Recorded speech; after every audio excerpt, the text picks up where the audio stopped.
Forgot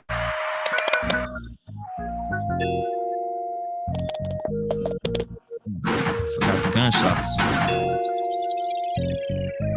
And then there was bass. Good evening, motherfuckers and motherfuckers. This is your host, Uncle Dolomite of the Too Much Game podcast, live from the Boom Boom Room once again. Today, I have two very special guests. Two of my motherfucking homeboys who I keep in contact with on a fucking regular. My homeboys from the other side of the rainbow who I enjoy talking to probably every fucking day on some real shit, especially Eric Devonte. We share memes, talk shit, about various topics. He's been a guest on the Cat vs. Dog podcast. I've been a guest on the Get Right radio show. Go ahead and introduce yourself real quick. Eric Devonte, first and foremost. What is going on, ladies and gentlemen? As Young Dolomite said, it is the baddest bitch on the block, Eric Devonte. I'm a host, podcaster, journalist. Check me out on the Get Right radio show every Sunday from 10 a.m. to 12 p.m. Pacific Standard Time on the Good News radio station. All right, and my other homeboy, my bro from another coast, from Brooklyn, New York, Mr. Shots. Could you please introduce yourself? What up, everybody? Happy Saturday. Name is Jason, but most people call me Shots or Mr. Shots. I'm an illustrator, photographer, and writer from Brooklyn. Been friends with Dolomite for a minute and just always dig the perspective that he gives and whatnot, along with the jokes, because he got jokes for days. All around talented motherfucker, my homeboy. But yeah, man, how y'all's week been going? How's it been for y'all? This week's been interesting.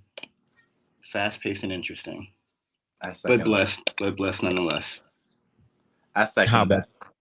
A very emotionally heavy week. We all have the times where you're just not on your A game, or at least you don't feel like you're on your A game. But all in all, I will say I'm definitely blessed. Definitely blessed. Mm-hmm. That's a beautiful thing. Good fucking perspective. Silver lining to every dark cloud and shit. Speaking of dark clouds, right. Rest in peace to Michael K. Williams. Yes. Usually I'll do like a moment of silence, but I got guests and shit, so we not gonna get silent. We just gonna, reflect on the memory of the legendary Michael K. Williams. One of the things that kind of tied into today's content that I really fuck with as far as Michael K. Williams is he was Omar from The Wire. Mm-hmm. If y'all familiar with The Wire, he was robbing all the drug dealers. He had everybody in Baltimore shook, and he was openly gay. And I like that shit. Like, it was a weird thing, especially in the time that The Wire was out, like the early 2000s and shit, because like it wasn't as prevalent as it is today to have an openly gay character on TV, especially somebody who's like the boogeyman of a drug scene. So, like, how did y'all watch The Wire? I definitely did growing up. That's still one of my favorite shows to date. Michael K. Williams' performance, and mind you, he's outstanding in everything that he's done outside of The Wire. The Wire was just that starting point. But that character, Omar, like, I think that was 2002, being a little young homo, not really knowing what I was doing in the world, and seeing that depiction and just the concept of being gay just completely spun on his head was like everything for me. Like, yeah, he was gay, but like you said, he was a boogeyman. He was scaring all the trade, and they gave us this I guess this little pocket of realism. I think that might be my main beef with representation today. Like, we get too much of one side and not enough of these little microcosms that are reality in our culture. Absolutely. Yeah. Absolutely. And how'd you feel about it, Eric Devonte? I didn't watch The Wire growing up. I had a few teachers that would put it on because I guess I was in an urban community. I really hate how that sounds, but whatever. So we had some teachers that played it for us. And then it wasn't until his passing that I was seeing more clips. And then I found out who his character was, which is, to go back to what Shas was talking about in terms of representation. That's not typically the story that you get in media. Like, you normally get, like, if he's going to be this hyper masculine figure, he's probably closeted. DL trade, and yeah, for him to be out and about, kind of ripping and running the streets, I'm like, yeah, that is the thing. You have dudes out here that flip bricks, shoot niggas, like, and they're openly gay, and it's good perspective. It's a heavy story, but it's like it's real life. Yeah, I He was like that shit. the character of Omar was layered too. Like you got into his emotion, his ups and downs, his motivations and whatnot. Which I think them not necessarily focusing on the gay aspect that was just a part of his character. I think that's what made a lot of people be like, "Oh shit, okay."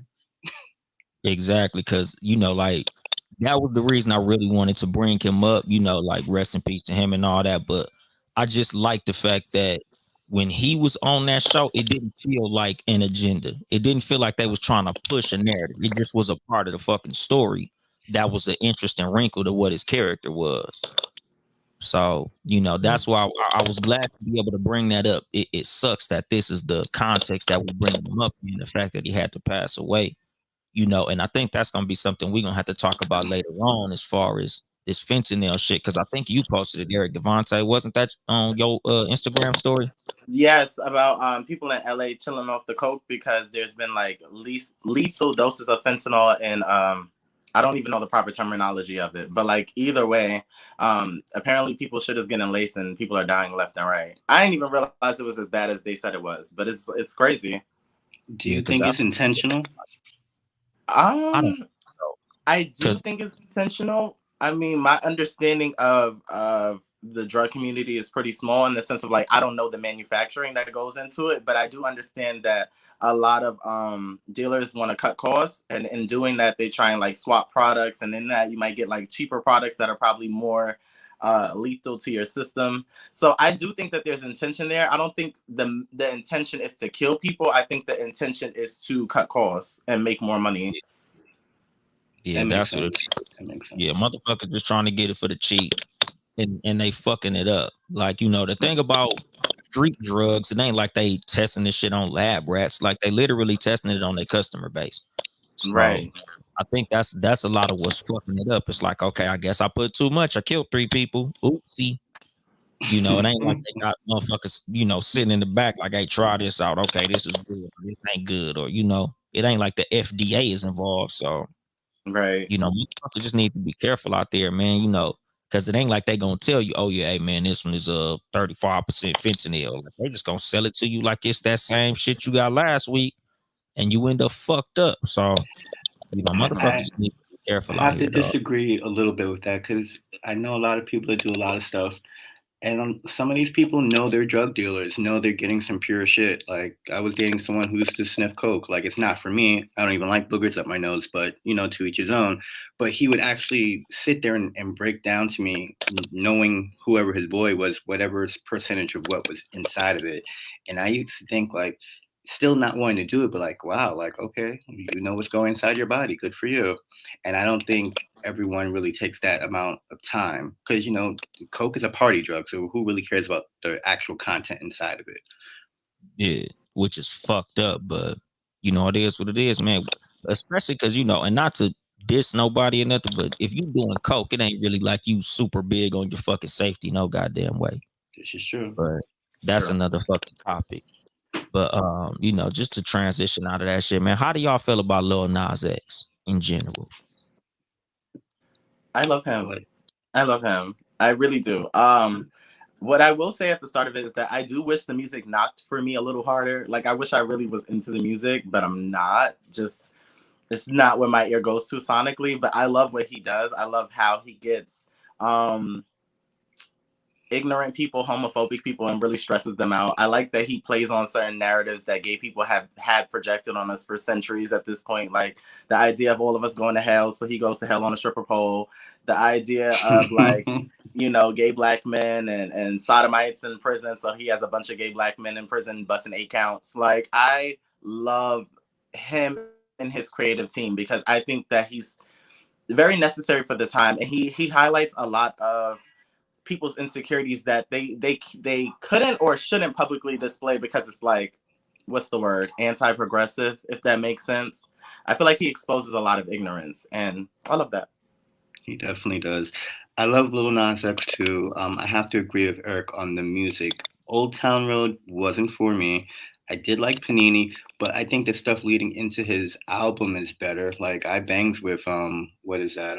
Industry Industry Baby. Baby. Like Yes, it's the that was triumphant cute. horns for me. Um, Mm-hmm. Yep.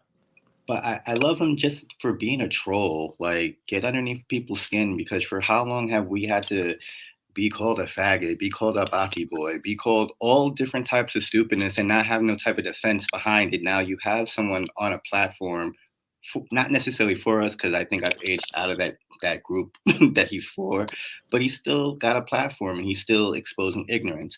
Now, certain things I think might be a little too contrived, but at the end of the day, I like the message that he's shooting for.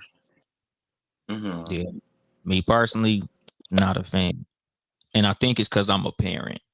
You know, like with me, like I feel like I looked at him, I would have looked at him more closer to how I look at Cardi B if he came out like this from the gate.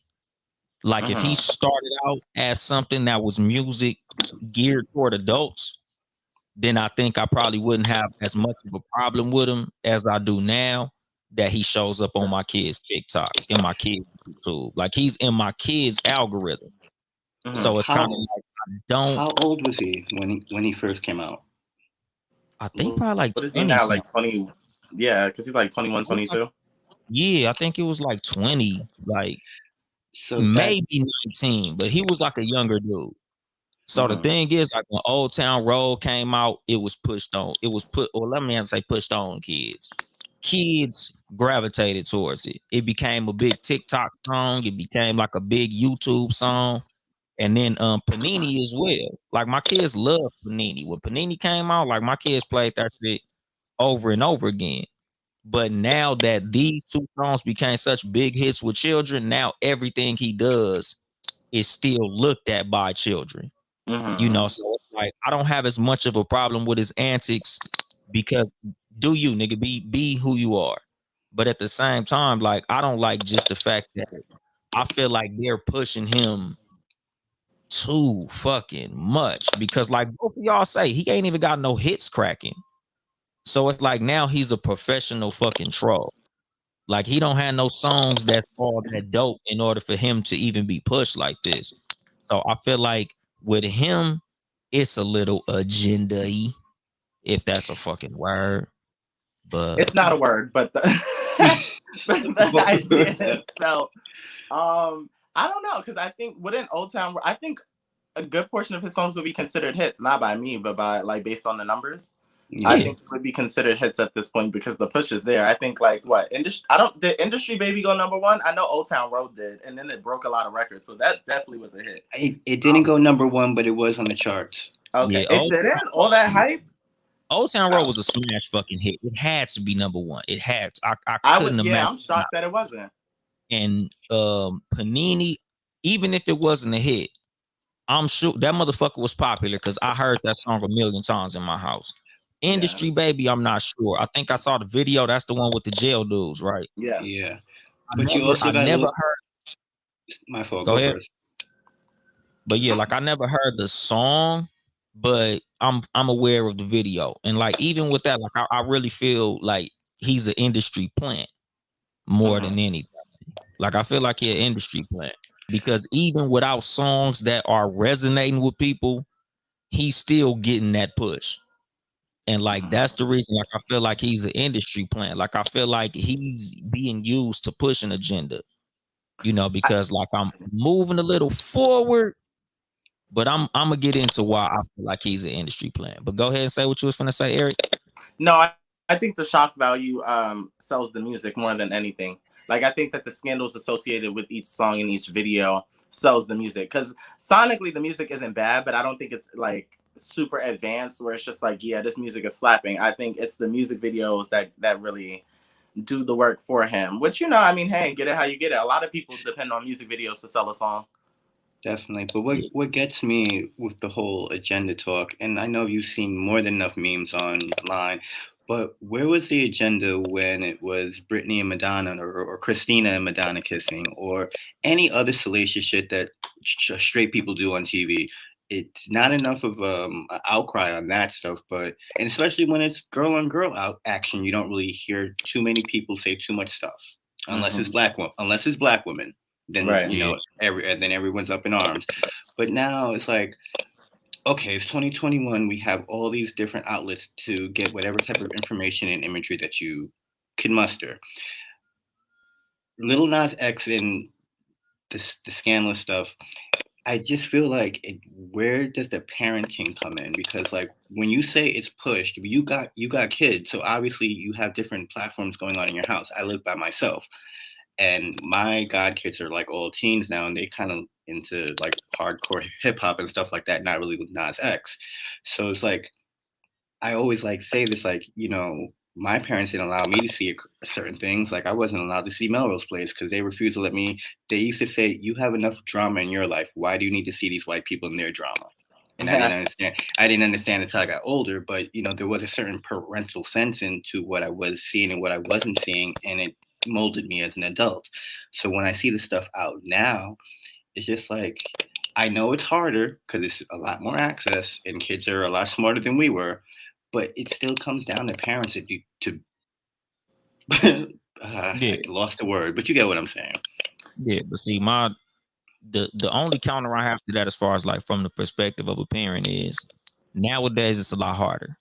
Like when we were growing up, your parents would come in and see you watching some shit on TV and just turn the fucking TV.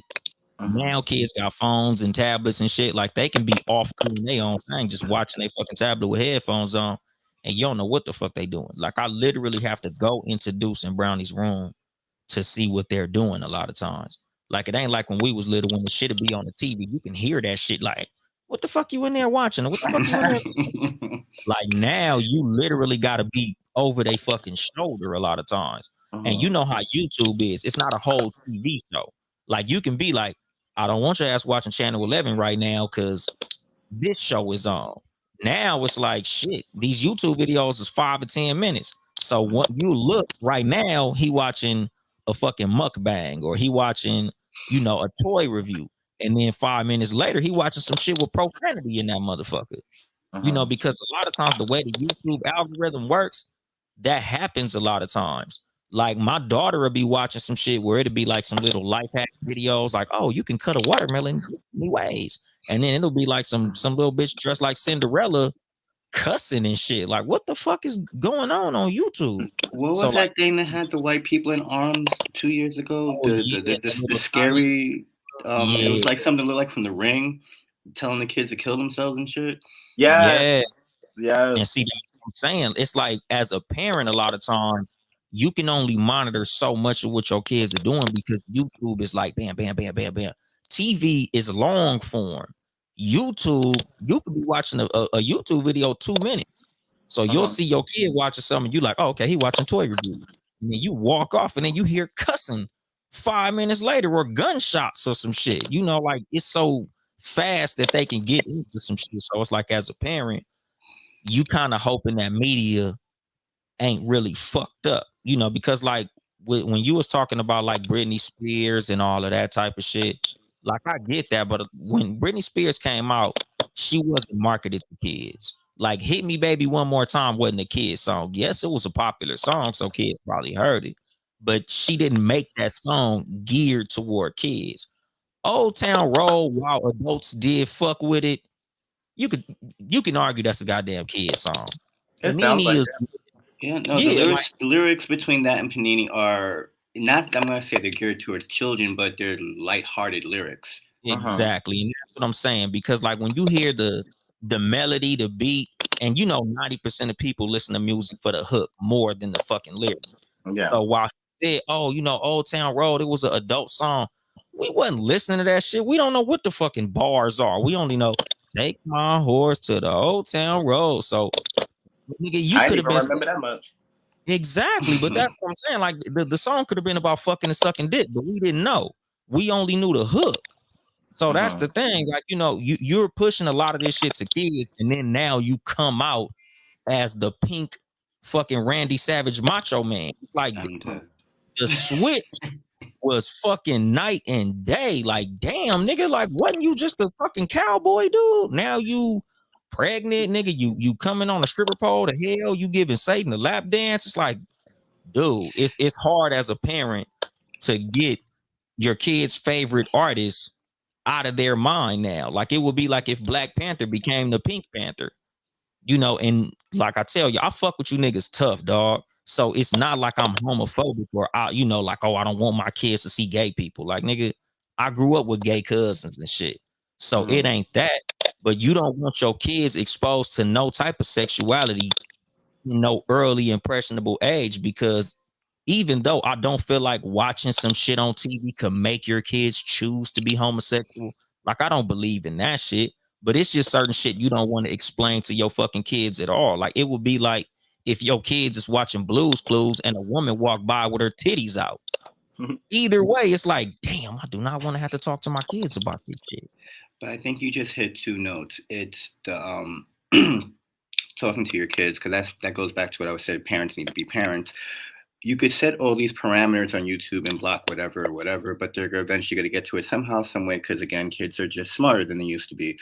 I think parents now, like, are just scared because we, you know, between the three of us, we grew up where we couldn't really express ourselves to our parents, especially us gay niggas. Like, I tell everyone I am the way I am because my mother loves me. So who gives a fuck about the rest of the world if my mom loves me? Everyone doesn't have that.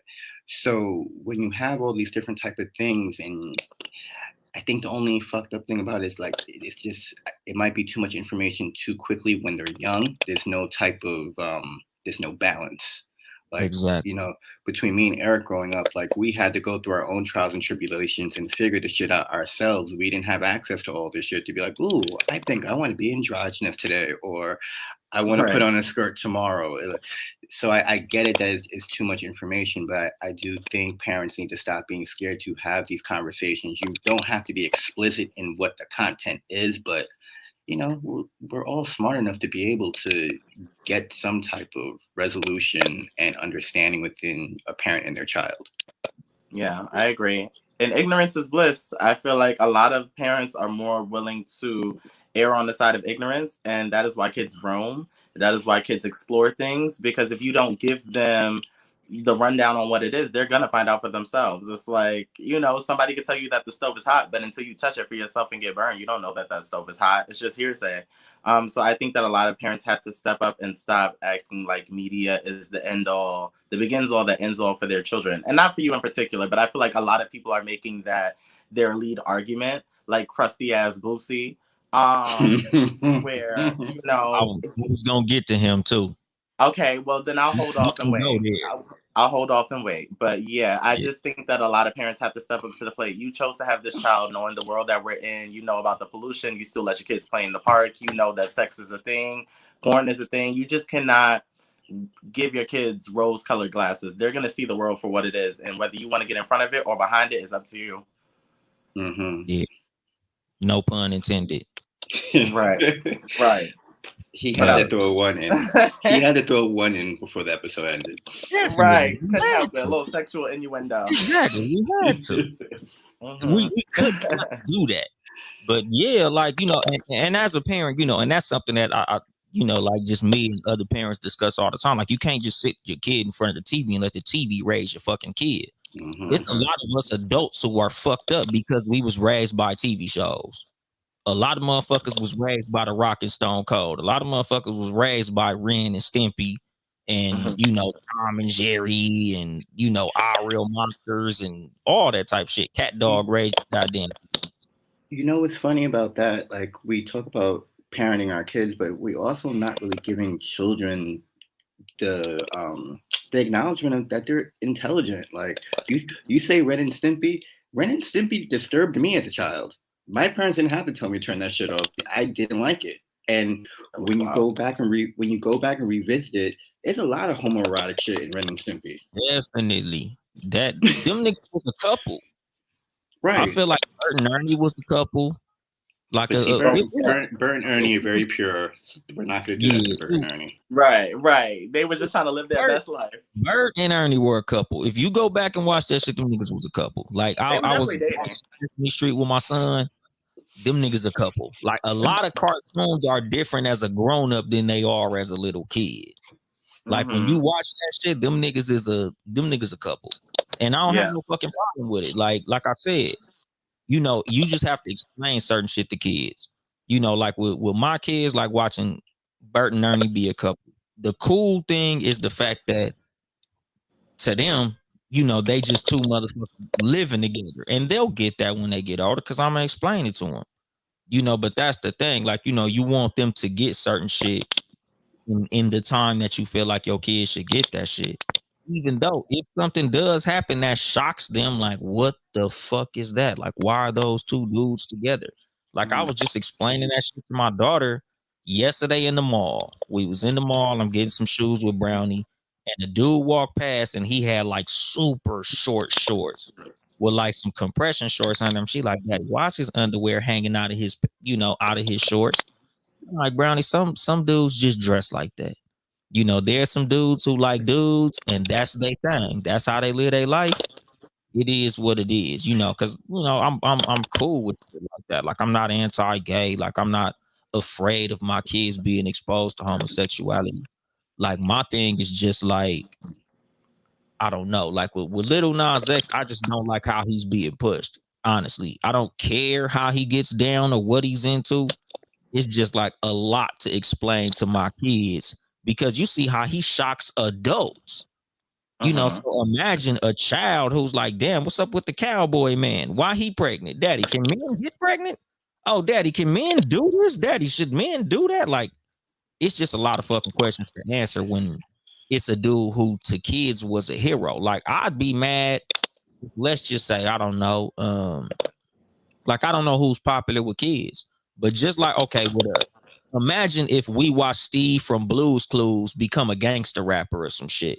I would not listen to that. But right. we'd be tripping. I was raised on this dude. Why did he make this fucking switch? So that's the thing with Little Nas X. It's like it was somebody who our kids looked up to who switched into a very adult lifestyle. A lot of what Lil Nas X is doing is geared toward adults. What he does with adults, I don't give a fuck. If you gay, be fucking gay. I tell y'all niggas all the time. Like, nigga, I don't have a problem with neither one of y'all. Eric Devonte, I fuck with you in person, my nigga. Like, you dress how you dress, you do what you do. I don't have no fucking shame in being your fucking homeboy. It ain't like I'm like, oh, I can't tell niggas I'm cool with Eric Devonte. That nigga be wearing fucking halter tops. I don't give a fuck. That's my homie, my nigga. Like I tell motherfuckers in general, like nigga, I'm not fucking gay. That's just my homeboy. So I don't give a fuck what grown people do. That shit don't fucking affect me.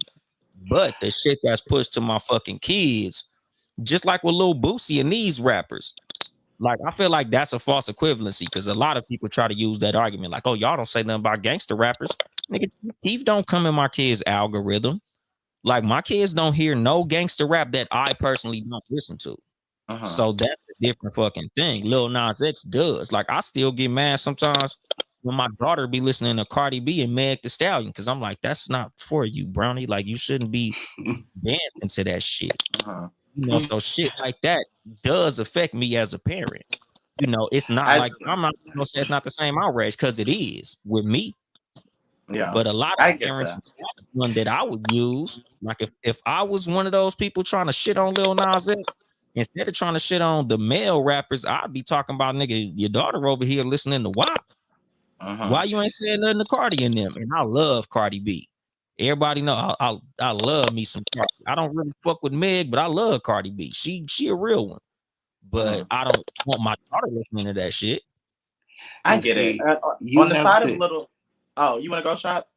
No, you could go. I talk too much. Go ahead. Not really. It's pretty balanced to me. But either way, in Little Nas's defense, I think the same thing happens with Disney stars. They start out a certain way because they come into the industry really young. They're geared towards children, but then eventually they become 20 and 21, and sexuality is a thing, and perspective has evolved, and they don't want to be, you know, the Kids Bop friendly artists anymore because they don't feel Kids Bop relatable anymore. And the same thing with Chloe Bailey. We've known her since her YouTube days when she was singing Beyonce covers and she was a little girl. But now she's 21, 22, 23, shaking ass, and everyone's just like, oh my God, what happened? She grew the fuck up.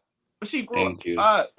And I think we need to give people the grace to evolve, because a person's artistry is supposed to represent the times and the person that they are. If Little Nas X does not feel like still being at the rodeo and he feels like fucking niggas, then he's gonna rap about fucking niggas, because that is where he's at in life. And that's what makes his art authentic. I think a lot of people, I don't know what they expect of these artists, but they're not being realistic. No one artist stays the same forever. And if they do, they don't last. So for me, I think, like, I get the argument of him being geared towards children, but he has a right to evolve as an artist, and how he chooses to express it. That's where parents have to come in, like, okay, well, look, I get it, but like, this song ain't for you. But kids are going to get that information anyway. And the best thing you can do is get in front of it. As far as the argument with like the prosthetic, I feel like if parents cannot properly articulate that that is like a toy that can be used for acting, the same thing as a wig, like, then you shouldn't have had kids in the first damn place. Like, if you cannot communicate that that is a prop, you do not have the intellectual capacity to have children. Mm-hmm. To piggyback off of Eric, he hit it on the nail, because I was gonna go with when Christina Aguilera became Xtina. I don't even know if I'm pronouncing that right. And you know, that was a good era. It's again, it's back to the access and the speed at which we get information. Like, I don't know, Dom, I don't know if you remember, you were talking about Jasmine Sullivan's Hotels, and you kind of misquoted the intent of those songs, which, you know, from your perspective, you're not a fan like that, so you're not following her story or the behind the stories to grasp what that project was about. So you misquoted. The same thing could be said about Lil Nas X. Yes, it seems like it's happening fast, but you're not a Lil Nas X fan to know when he came out, to speak, to know all these other things he spoke about, whatever he felt with dealing with sexuality. You just get Old Town Road, and then the niggas going down the stripper pole to hell. To hell. Yeah. And see the thing, and that's my main point. It was the speed of it, because like how he was talking about, like, you know, all the child stars who grew up. A lot of us grew up at the same time as those child stars, just like with Lil Bow Wow. A lot of the women that was little 13-year-old girls when Bow Wow was 13 is now grown with him. So they grew with him. Like Lil Nas X, it was like, damn, you was Old Town Road like 4 months ago. Now you on the pole. So a lot of the kids are still kids. Yeah, that's the difference as far as Lil Nas X. Like, yeah, nigga, grow, do your shit, nigga. You want to switch lanes, but you was in the kid lane. Now you far into the adult lane, and that's the thing. Like, you know, explaining this shit to my kids, yeah, it's more of me personally. With me, it's more of an annoyance than like this big problem where I'm like, we need to cancel Lil Nas X. No, motherfucker don't need to be canceled. My thing is just like, I look at a lot of industry plant things like what are they trying to push here? You know, because like I said, like with Lil Nas, I got a couple things I want to talk about as far as Lil Nas X. So I'm gonna skip the next thing that I was finna do. I'm gonna go ahead and move that next, and we finna get into what I really want to talk about as far as Lil Nas X, and a big part of why I wanted to talk to y'all in particular. Like, how do y'all feel that Black homosexuals, you know, or LGBT in general are portrayed in media as opposed to how white ones are portrayed? Now that, I think, is an agenda for the most part. I'll let you start that off. You know how I spoke about wanting to have more pockets of different types of people in our culture. Like, I could go back as far as Keenan Ivory Wayans, and Other Person on a Different World. Hated it. That was my first depiction. And then you get other depictions. I think the only true to form that gave different layers was Noah's Ark. Yeah. And that was so few and far between from what we got then to what we got now. What is being represented, if it's not Lil Nas X, which is the extreme, then you got the catty girls, the sneaky girls, the girls that are only into fashion, the girls that it's not enough layers, and we're a layered community. Yes. I think that's the problem. If we had more real representation, not just this representation that sells, because the ghetto shit sells, because that's the agenda. Like they don't, and I don't want to say as far as emasculating the black man, but maybe emasculating the black culture in general, and continuously to show us as ghetto bush babies. That might be the agenda. I really don't feel like it's a gay agenda being pushed. I feel like it's just a dismantling of black culture being pushed. Yeah, I do think that media makes black people and black gay people look like a monolith. I don't watch a lot of shows with white gay characters, and when I do, they're coked out. The girls like abuse pills and all types of shit.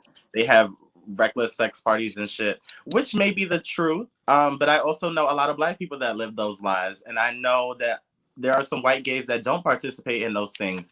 And I think a lot of times we are trying to like really hone in on one particular narrative because it's the popular story or it's more thought provoking, things of that sort. But there are certain shows that really do get it right. Like I think that Pose is a really good show, because Pose tells the story of the LGBTQ plus community, and everyone's story is different. I also like when we got to the end of Pose that not everybody died of AIDS. Like I was just like, yeah, the Hmm. AIDS epidemic was a thing, but not everybody who's gay deals with AIDS or HIV. Like we have other things. Some of us go to school. Some of us, work 9 to 5 and have to help struggling parents. Like we are no different than other people, other than the fact that we have sex with the same people openly. Um, and the same thing with Insecure. I think Insecure is a really good show because Insecure has Hmm. episodes where you're just like, nothing really happened in this episode. But that's how life is. Some days nothing happens, but the day still exists. So I think that like with these shows, they're more focused on shock value as opposed to really telling true to life stories. So I think that representation in the black community, we don't have a lot of gay black showrunners, at least not that I can think of, telling our stories. Like even Pose, while that was focused on the people of color community, Ryan Murphy is white as shit. Ryan Hmm. Murphy is white as hell.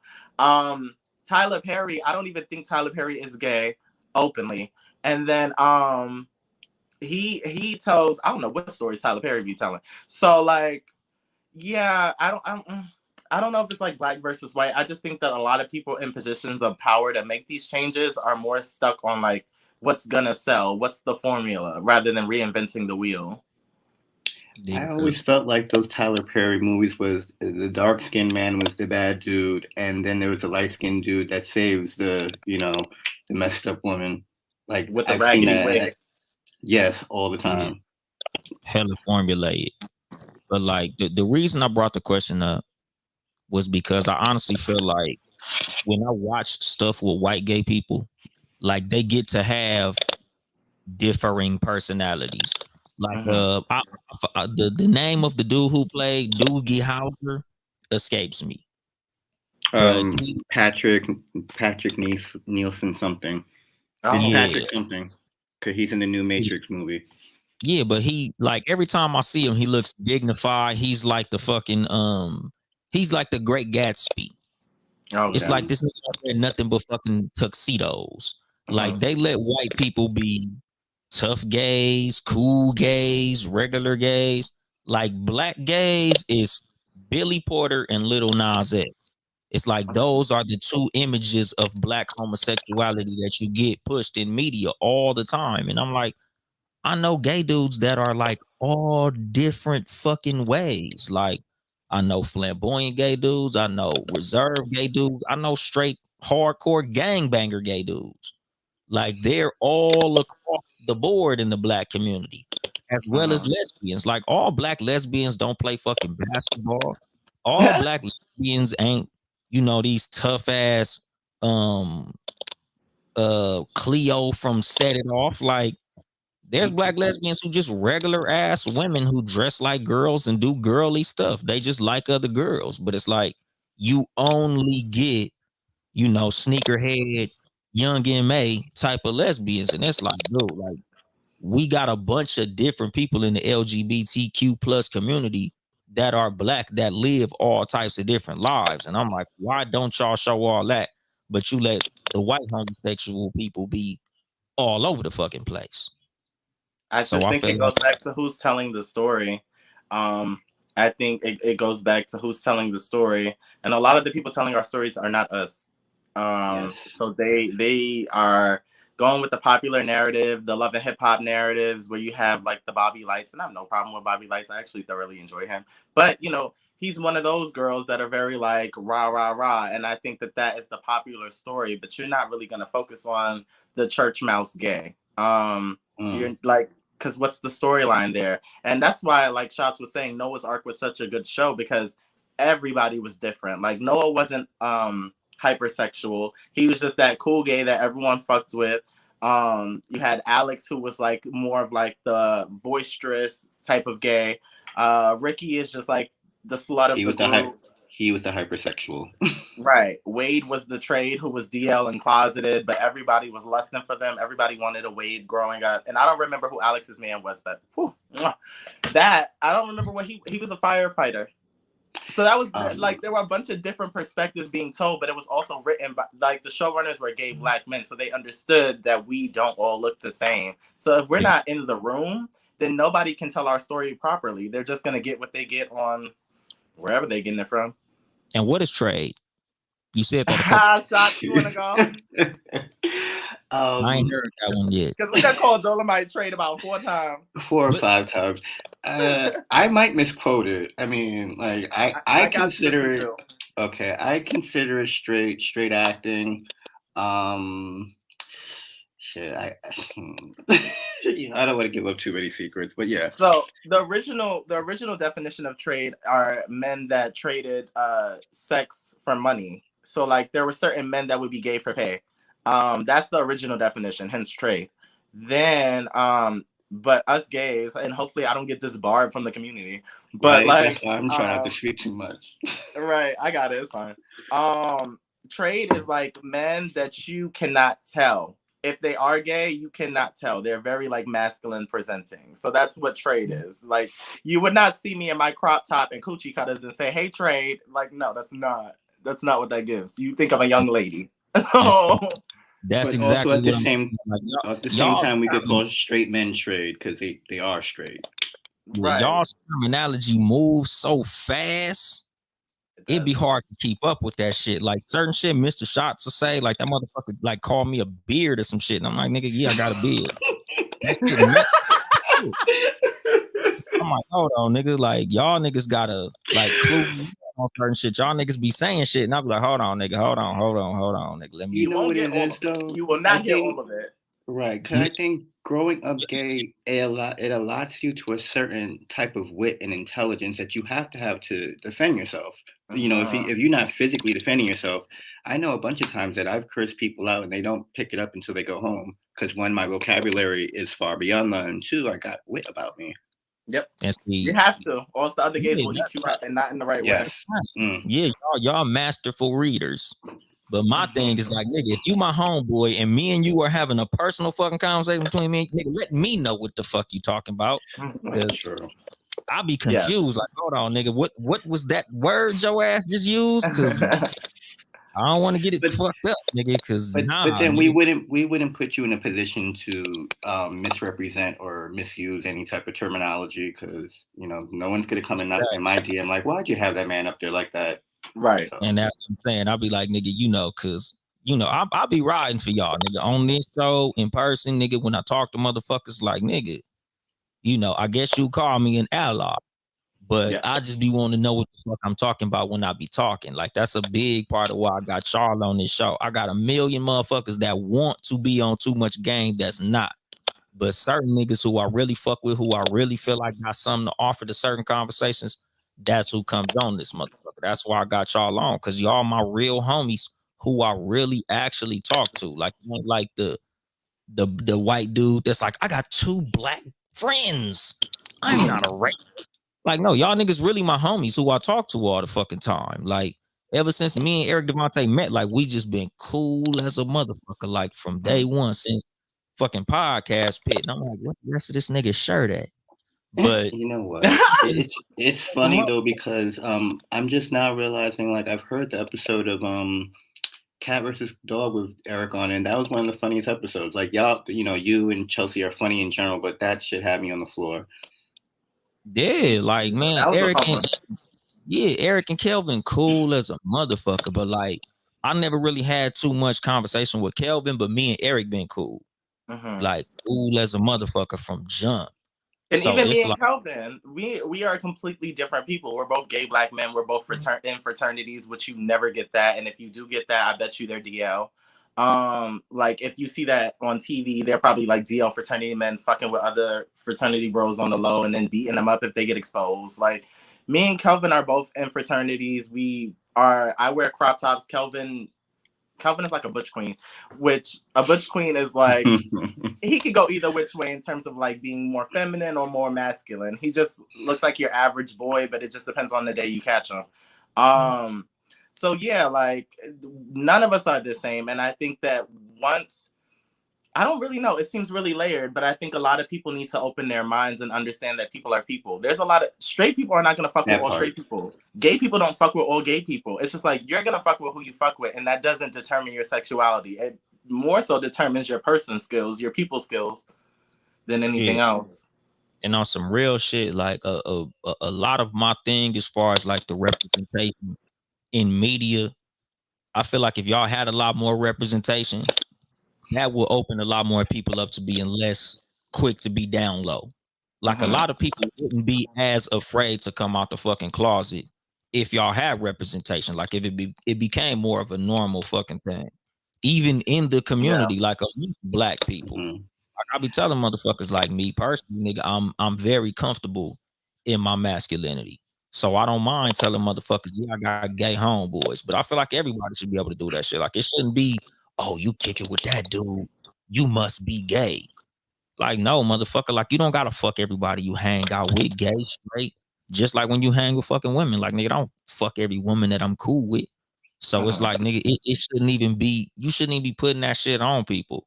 So, like, that's the reason I feel like a lot of dudes be afraid to come out the fucking closet because they feel like it's gonna be some type of stigma attached to them. And I be telling motherfuckers, like, nigga, most of the gay niggas who I know doing well in life, my nigga. So if you that, just be that shit. Like, you ain't gotta be closeted about it. Like, And a see, lot of like, us as parents need to make that shit more acceptable to our I'm kids glad I'm down glad you like said that. that. 'Cause I was about to touch on that because the Mm-hmm. representation is cool too, but it also has to start from young. Like, I already said my mom loves me, so that instills in me a certain confidence that I taken into the world. So a lot of stuff just rolls off my shoulders. But in high school, like, and I think like the little Nas X conversation and just parenting, like niggas were calling me gay before I knew what the hell that shit was, and Yep. that was just simply off the fact that I was intelligent, the teachers liked me, and all the baddest bitches used to fuck with me. like not like that, but like I was cool, I was funny. So the pretty girls, the cool girls, they hang out with me, and the ignorance of the people I grew up with was like, oh, he don't like to play sports, he don't like to get dirty and shit like that. He must be gay, and Mm-hmm. I didn't have that understanding until maybe 17, 18, and this is stuff being like drilled into me at 13, 14, 15. Yeah. So Yeah. it has to start at home because guys don't be wanting to come out because and I know a lot of friends that came out to their parents and were thrown right the fuck out Yep. at 15. That Mm-hmm. happened in my family. One of my uncles, like he came out the fucking closet and he was right exiled from the family. We still fuck with him, don't get me wrong, but like my grandfather was like, nigga, I don't count that son. Mm, Like just straight the fuck up. Like, and that's like another one of the things as far as like, how we view LGBT in our community, as far as like now as opposed to how it was back then. Like a lot of us now, like we knew some of our cousins was like that from jump, and we still fucked with them. Like it ain't like how it was, 30, 40 years ago when it was like, nah, I ain't fucking with, cousin Ken, because Ken is he one of them. Now it's like, nah, nigga, that's my cousin. He gay, nigga, so Yeah. whatever. We still hang out. Like, it ain't like how it used to be. So like I be telling motherfuckers like that's like that now. Like, dude, if you gay, just be fucking gay. We still gonna Yeah. love you. We still gonna defend you. Like, nigga, I beat the fuck out you over one of my gay cousins. Like, nigga, you fuck with one of mine, nigga. I'm gonna fuck you over. Period. Straight up. Mm. That's my cousin, and I love him. No matter what his lifestyle is, no matter what that motherfucker's into. You know, and just I feel like as black people, we should all be like that. Like it should never be something negative anymore. Like that shit is dead. Like nigga, That's what I you would like to your think. fucking life, That dog. Me That's too. what I like to think. But I think it's all in the messaging too. Like I remember my mom would drive me to school every day and we would listen to the Steve Harvey morning show or WBLS or whatever. And they would have random conversations about sexuality and stuff. And my mom would always kind of like reiterate, not in a way that was abusive, but I do remember on a few occasions that she would always be like, y'all better not, I know y'all better not be da da da da da. And this was like when I'm still trying to understand what gay is. Like I understand I'm different from the rest of the boys, but I don't have a label to associate with it. So, you know, you're getting all that messaging, and in the back of your mind, if your parent is constantly driving home the fact that you better not be like this, it's just like, well, even if I did come to that realization, you've been telling me for how many years up until this point that that's not okay. So like now that I'm finally here, I have this anxiety around it where it's just like, oh shit, you know, she's been telling me since I'm 10 that I better not be gay. And here I am 6 years later and I'm gay. So it's just like, well, I can't tell her that. And then you go into this really dark depression.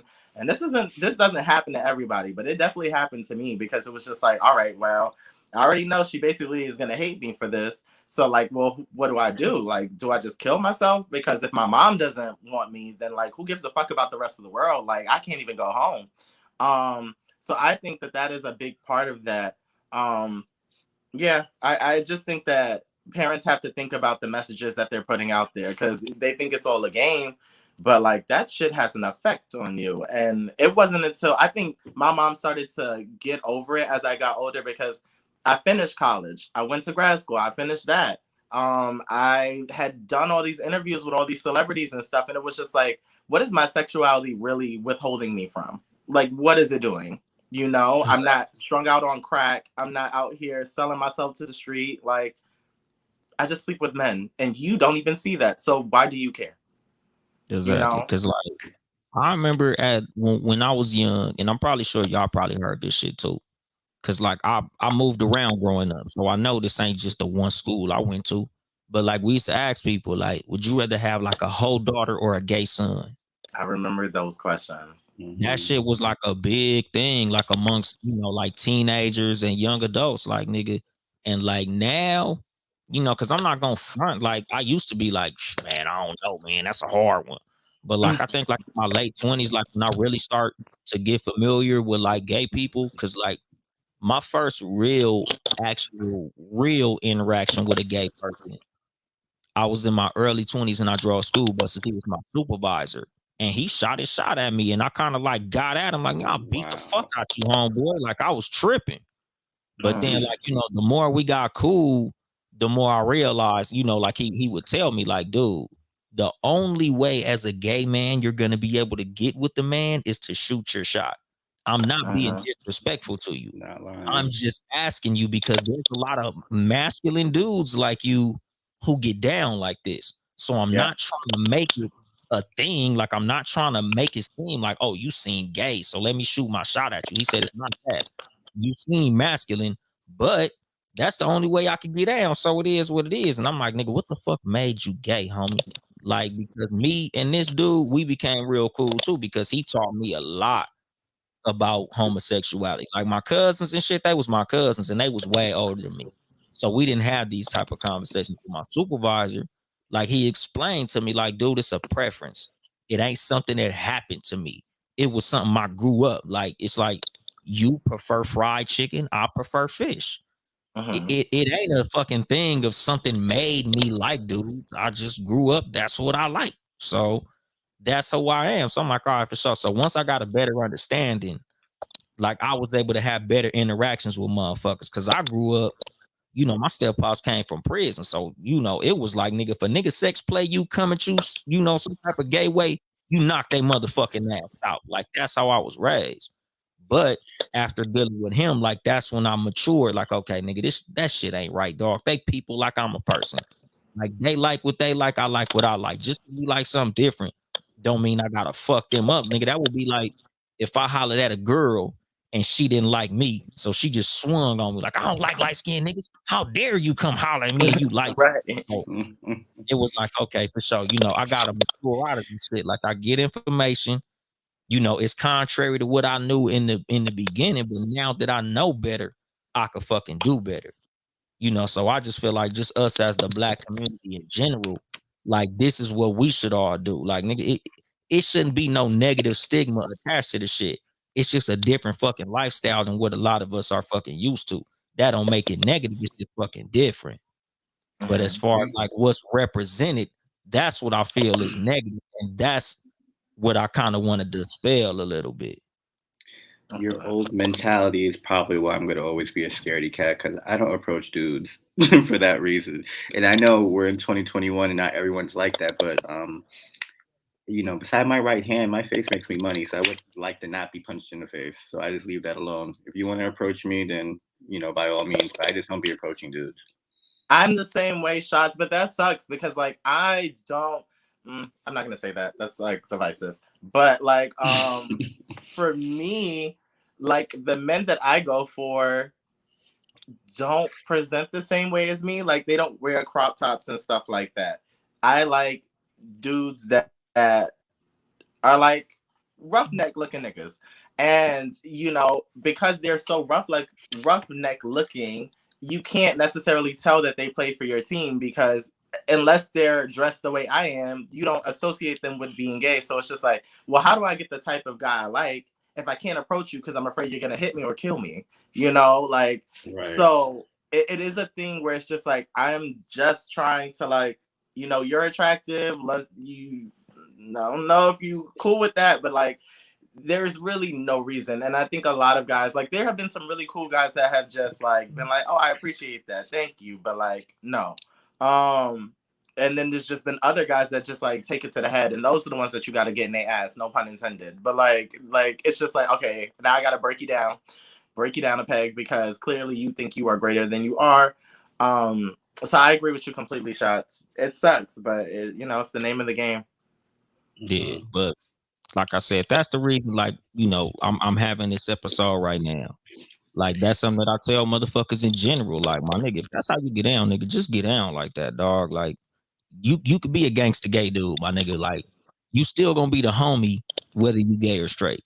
Like, I kick it with y'all openly gay, you know, conservative gay. Like, it is what it is, my nigga. Like, I just kick it with motherfuckers because they cool people, not because of who they have sex with. Like, these niggas who fuck ugly girls, nigga. Like, I ain't mad at you because you fuck ugly ass girls, nigga. Like, you know, that's your thing. So that's fine. Yeah, exactly. So it's like, nigga, who you have sex with don't got shit to do with how I fuck with you.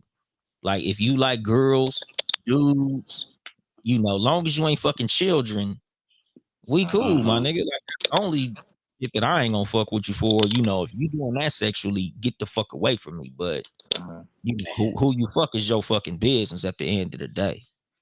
I might have to find another word instead of conservative, because I am conservative, but I cut up with the best of them.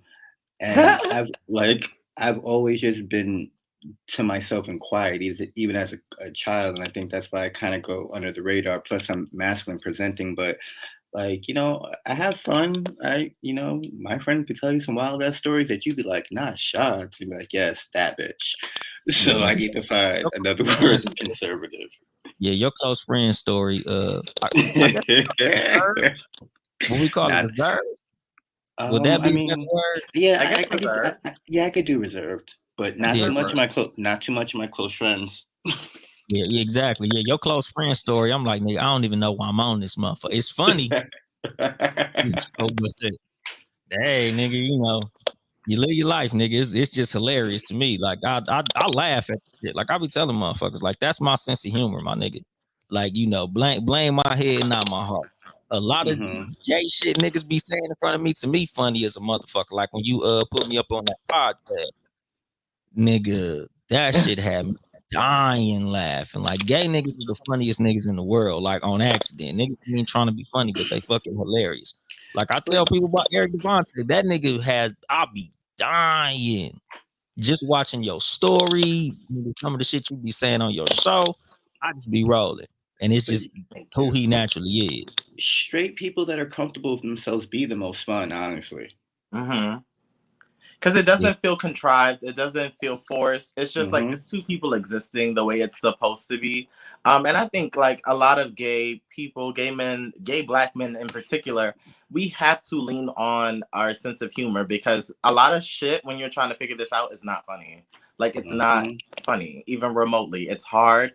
It feels isolated. You don't even know why this is your life. A part of you is like regretful and then apologetic for your existence. You feel like a burden. It's a lot to take on. And most of us unpack this stuff before we even hit like teen years. So imagine not even having a full understanding of self, resources, labels, and concepts. Meanwhile, you feel like the whole world is against you and you're like maybe 10. That's a lot. So it's like for us, a lot of us have to bring ourselves out of that dark period. And because our peers aren't that evolved either, you don't have somebody to lean on for guidance. God bless the younger gay kids that were like more advanced. But like you have to bring yourself out of those dark periods. And I remember there was a point where it was just like, if the sun wasn't up, I was in a point of depression. And you have to find a way to make yourself laugh because it's hard. It is really hard. It's funny you say that about the young kids because I'm slightly jealous because they have so much information. There's so much sexual ambiguity outside right now. Like I don't go to the village that often, but I went. I don't know if you're familiar with Clubhouse, but we had like a little Clubhouse link up, and we took some of them by the village. And I was like, yo, what are they, 12, 13? What the hell is going on? And like I think about my youth, and it's like, you know, I went from baggy clothes to more form-fitting clothes. Right. But if I would have worn anything hugging my thighs, they would have stoned me. Yep. And they don't got, I mean, West Indians. Yeah, true. But yeah, like they don't have those issues now, which I'm really happy for them. But in the back of my head, it's like, well, goddamn, why I have to go through all the shit? Why do I have to Look, somebody had to get stoned so they could frolic? Throw the first stone. Somebody had to throw the first stone at Stonewall. So you know it happens in phases, and as we evolve, it gets a lot easier. So I'm happy for them, and I'm really loving it. Like even the things that I don't understand, I think a lot of people also think that everyone in the LGBTQIA community is up on the same level of understanding. I just learned about being non-binary, which is when you don't necessarily relate to being male or female. You're a human being. There's a lot of shit that I have to get up on every day because every day a new person is born with a different set of beliefs and perspectives. So it's like, that is why it's so important to have different types of representation because not all gay people are the same. So yeah, I get you completely, Shots. I get you completely. I also agree with you because this year is the most I've information or been around trans women, and I'm appreciative of that even before Pose. But Pose just gave it another bit of, oh, now I get it even more. Yeah, because I didn't know that either. I didn't understand it. I didn't know what questions to ask. I didn't know what was disrespectful and what was respectful. But I think that they, like, people who aren't in the LGBTQIA community just expect us all to be on, like, one accord, which is nice, but that's not realistic. And that's not the human experience in general. Yeah. if we all be on one accord, we wouldn't have any wars, famine, and poverty. Right. Real life. But you spoke about sexual ambiguity. Russell Westbrook just got caught, or I'm not saying got caught because he posted on purpose. He just posted a picture with a fucking skirt on. Me personally, I'm not a fan of that shit. Like if you gay, be gay. If a skirt, you know, like that goes to the effeminization of black men. I'm not a fan of that shit. Like I feel like everybody, and you know, call me old fashioned, but motherfuckers do what motherfuckers do. I feel like there's some shit that's for girls and there's shit that's for boys. If you on the other side of the fence, then you can do what the fuck you want to, because that's what the fuck you do. You like dudes, do what dudes who like dudes do, and that's cool. But dudes wearing skirts, I'm like, come on, my nigga. Like, what are you doing? Can I jump into that real quickly? Go ahead, me and Dolomite spoke about it earlier. Now with Westbrook, that was just forcing it, and on top of it, the skirt was ugly. The skirt was a little ugly. That skirt was atrocious. The whole shit was garbage. Now with Cudi, I could be a little biased because I love Kid Cudi. I grew up with Kid Cudi. that skirt was cute, and like I said before, he keeps on doing these homages to Kurt Cobain. I think you would really have to be a Kurt Cobain fan to really get into it. I do remember when he was coming to events in skirts, no one said anything to him because that was a white man doing it. Now a black man do it. You all want to get up in arms. And then Cuddy's skirt was cute. It was cuter than the SNL skirt that he had on. Or no, actually, that was a dress. That SNL shit was ugly. It absolutely ugly. Absolutely that ugly. shit was ugly. Off white. Yeah. But even with Billy Porter, like, I'm not one to wear dresses, but I work in fashion, so I get it. That suit, that black, what was it? It was a black and white top, like a regular suit with a bow tie, and then it was a long flowing black skirt. That was over to me. That's high fashion to me. My thing with that Billy Porter had on, I'm not gonna front. I thought that was fly, but Billy Porter's homosexual. So that's why I thought it was fly. That was his lane. Like, nigga, you gay, nigga, do what you do, my nigga. That's your shit. That shit looked good to me. It was a nice fucking suit. The top was fly. The skirt went with the motherfucking suit. I wasn't even mad at that shit. My thing is like, Westbrook, why are you dressed like a fucking 12-year-old 1996, my nigga? Like, you're dressed like little girls used to dress when I was in junior high school in the 90s, my nigga. Like, grungy. Going to church. But I think that's the thing, you know, like, even in that statement alone, you're gay, do what you do. I know a bunch of gay men that will not wear skirts because it's not their aesthetic. Like, I know gay men that will not wear crop tops because that's just not their thing. They want baggier clothes. They want to sag. They want to do this. And it's not them trying to be straight posing. That's just their personal style. So I think that's the thing. Like, Billy Porter's outfits, that tuxedo dress was cute, but a lot of Billy Porter shit is tacky as fuck. I do not like how Billy Porter dresses, and I would not wear any of that stuff. So that idea of like, if you're gay, do what you do. Me and Billy Porter don't do the same things, not dressing like that. You know what I'm saying? So it's like that room of expression, and that's a bit of what makes me a little envious of the white gay community. I feel like their parents allow them to explore. I feel like our parents trying so hard to steer us from a certain direction that they cause curiosity, and we go over there anyway. So I don't know, but I do think, as fine as I think Russell Westbrook is, and I mean fine, I didn't like that outfit. I like the cardigan though. Can I read something from the comments that just kind of touched me and actually makes sense? Black masculinity is sensitive. Art has no limitations. Me being a visual artist, that should have been a message that should have already came to me, but it's my good homegirl Sanaya that said it, so I do agree. Like we already said, Kurt Cobain did it so many times and no one said nothing to it. Kanye did it, everyone up in arms. Cuddy did it, everyone up in arms. The Westbrook thing, that's a little confusing because he is a straight man, right? There hasn't been any question on his sexuality, right? It's like okay, see, I don't follow sports that heavily, so I don't know. But he's very fashion forward. So it's come into question because of how fashion forward that he is.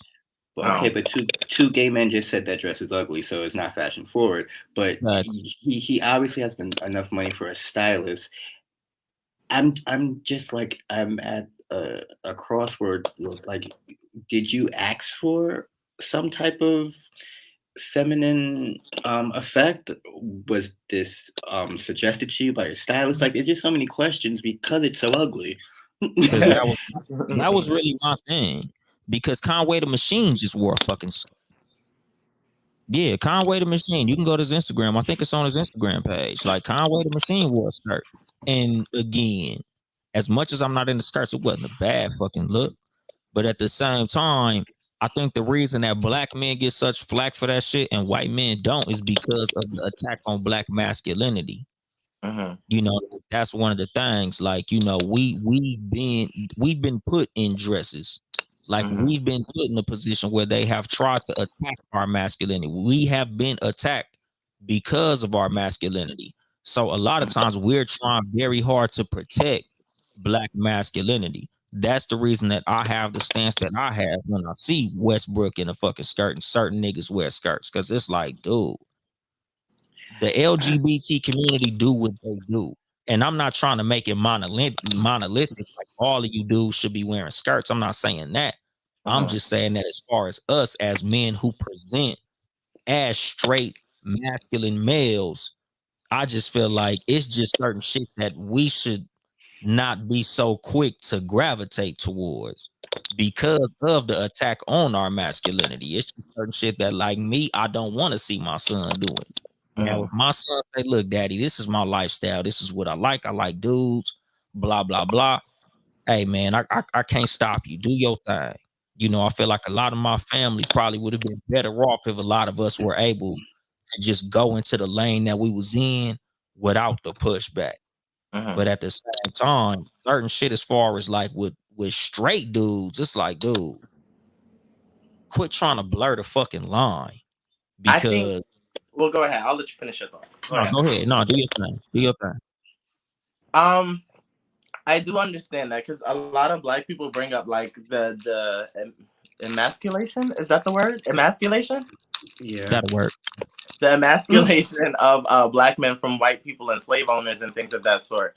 I just think that it's a lot of responsibility to carry a plight of something that you didn't ask for and weren't a part of. I think a lot of us as black people, there's a lot of trauma that we deal with as a result of slavery and a lot of things that we've taken in. Even the way that we equate success, we always equate success to that of the white man. If a white man does this, this is what you need to do to be successful. I did not ask to be in this life. I did not ask to be gay. I did not ask to be black. So now for you to take on all of the stuff from the past and all the hurt that we dealt with and tell me that I have to live my current life because of that had nothing to do with me, that's a lot of responsibility for something I didn't ask for. So like Russell Westbrook, I do understand the attack on black masculinity, but at the same time, sucks if that happened in the past, but why do I have to take that on in today's day? If me, with my hardworking ass, I give all these hours to the NBA, if I want to take my hard-earned money and buy a skirt, why are y'all bothering me? Granted, the skirt is fucking ugly, but so what? It's my ugly skirt. And I don't owe it to y'all to navigate my whole life based on black trauma. I don't owe my parents to go into this certain field because we have financial hardship. That's not my passion. You cannot dictate my life based on your past experiences. That's not fair. You have your life, you navigate it how you navigate it. I think we black people live in the trauma that we've experienced, and I understand because it's so deep rooted, but at some point it has to be individually based. Like, I understand that, black slaves have been raped by white men and all these things. I'm not going to stop wearing crop tops though. I'm just not, Yeah. I think that is the thing. We have to stop putting our past traumas on each other. That's not fair to Russell. Let him wear his ugly skirt. Let Billy look tacky. And he does. Sometimes he looks fly. But the conversation should probably just 85% of the time he does. Yeah, but the conversation should just be on the fashion, not on all that other bullshit. Yeah, because what Sanaya Bamboo said, it's all about self. Do what applies to you without being offended by what doesn't apply to others. But my thing, as far as like, these niggas got platforms. Like that's kind of what kind of gets me about certain shit. Certain niggas with platforms, like how, with Mr. Shots, as far as like Westbrook, like certain shit look forced. Certain shit don't look like that's some shit you just decided to do. Because remember, this ain't the first time a celebrity has worn some shit like this. Diddy wore some shit that he said was a kilt. Dwayne Wade, before we found out he was flexible, he wore some shit. I think Omar Epps wore one. In the International Players Anthem video, Andre 3000 openly wore a kilt. Like certain people, that shit is on brand. Like if that's on brand, I don't mind some shit that's on brand. Like even with Young Thug, we talk shit about Young Thug for like 2 or 3 years for wearing dresses. But once it became something that was on brand, it was like, okay, nigga, this is what this nigga does. He wears skirts for sure, nigga. Do your shit. But at the same time, it's like, it's just, again, as a parent, it's just a lot to fucking explain to your fucking kids. Like with us, and y'all was raised probably how I was raised. Like, nigga, boys wear blue, girls wear pink. Boys wear pants, girls wear fucking skirts. So it's like when you see niggas wearing skirts all regularly like that, like you don't really see like Bruce Willis in no motherfucking skirt. Like you don't see they tough celebrities do holiday heart movies and shit like that. Like 2 Wong Fu came out, and that was what that was. But it seemed like, like they be saying, and all of us in the conspiracy nigga community done seen all the tough black stars got to put a fucking skirt on at some point. Like it's like a regular fucking thing. So, like I said, that's the reason a lot of us get so defensive when we see black dudes wear that shit, because it's like, come on, my nigga, like y'all know that there is an agenda, whether or not it's effective, whether or not it's something to be paid attention to. Because, like I said, nigga, I don't feel like TV gonna make my son gay. I don't feel like if my son watch a certain show, oh damn, now my son gay. This nigga done fucked around and watched SpongeBob. Now my nigga gay. Like he was straight at first. Like, no, nigga, if you gonna be gay, you gonna be gay no matter what's on fucking TV, no matter what a fucking celebrity do. But it's just the image of the black man. We are very protective of that because we understand the fact that it is under attack. So that's a lot of the reason that we really be tripping. It ain't that we mad at what a nigga do or how a nigga dress. It's we understand that the attack is happening. So we are pushing back against something that we see openly happening. But as black people, when haven't we been under attack? Right. Shit. Like, has there ever been a point where black people have been safe? Before white people came out the caves. I'm dead. My point. So it's just like all these centuries of oppression. It's just that's a big burden for someone who was born in 2021. It's just like, I feel like wearing a skirt. Like, it's just, that's a lot to put on a person. And, I do understand that a lot of our masculine figures have done drag in movies and stuff. But, we don't bash Robin Williams, God rest his soul, from Mrs. Doubtfire. We don't bash Arnold Schwarzenegger for being a pregnant man. Like, those were films that happened too. I just think, like, we cannot change the past, and you also cannot change how people look at you. You know how, like, you're in certain spaces and people are like, oh my God, do you have to be so loud? There's white people in here. There's always going to be white people around. That cannot dictate my way of living. Should I have a certain level of couth and class about myself? Absolutely. But not because there are white people in my presence, but because I should have that and want that for myself. And I feel like there's this ingrained power that we give white people that really lets them dictate the way that we live our lives. And I think that, like, as black people, we really need to check that, because the names that we give our kids, certain names, we're just like, that's very ethnic. Bitch, what? Like, like, my mom told me my name is Eric because she wanted me to have a corporate position or be able to secure a job. But my middle name is Devonte. So that was supposed to be the first name. And then my aunt and my mom swapped it. So I'm just like, I love my name in totality. But at the same time, think about it. That's power given to the white person. You want to make sure that you can survive in their spaces. You want to make sure that we look presentable to them. We don't care about how the other niggas look at us, but we damn sure care about how white people perceive us. And that's a level of power I cannot give to anybody. And I'm glad you said that, because you made me think about my little bit of time in corporate America. Like, I was working for the cable company out here, and, even though you can't see my face, you can hear how I sound. Before we had a term for it, I guess I was code switching. So of course I passed a phone interview. They gagged when they saw me, like, and I was very intentional when I grew out my locks. I didn't want my locks to look like my dad, my dad's Rasta.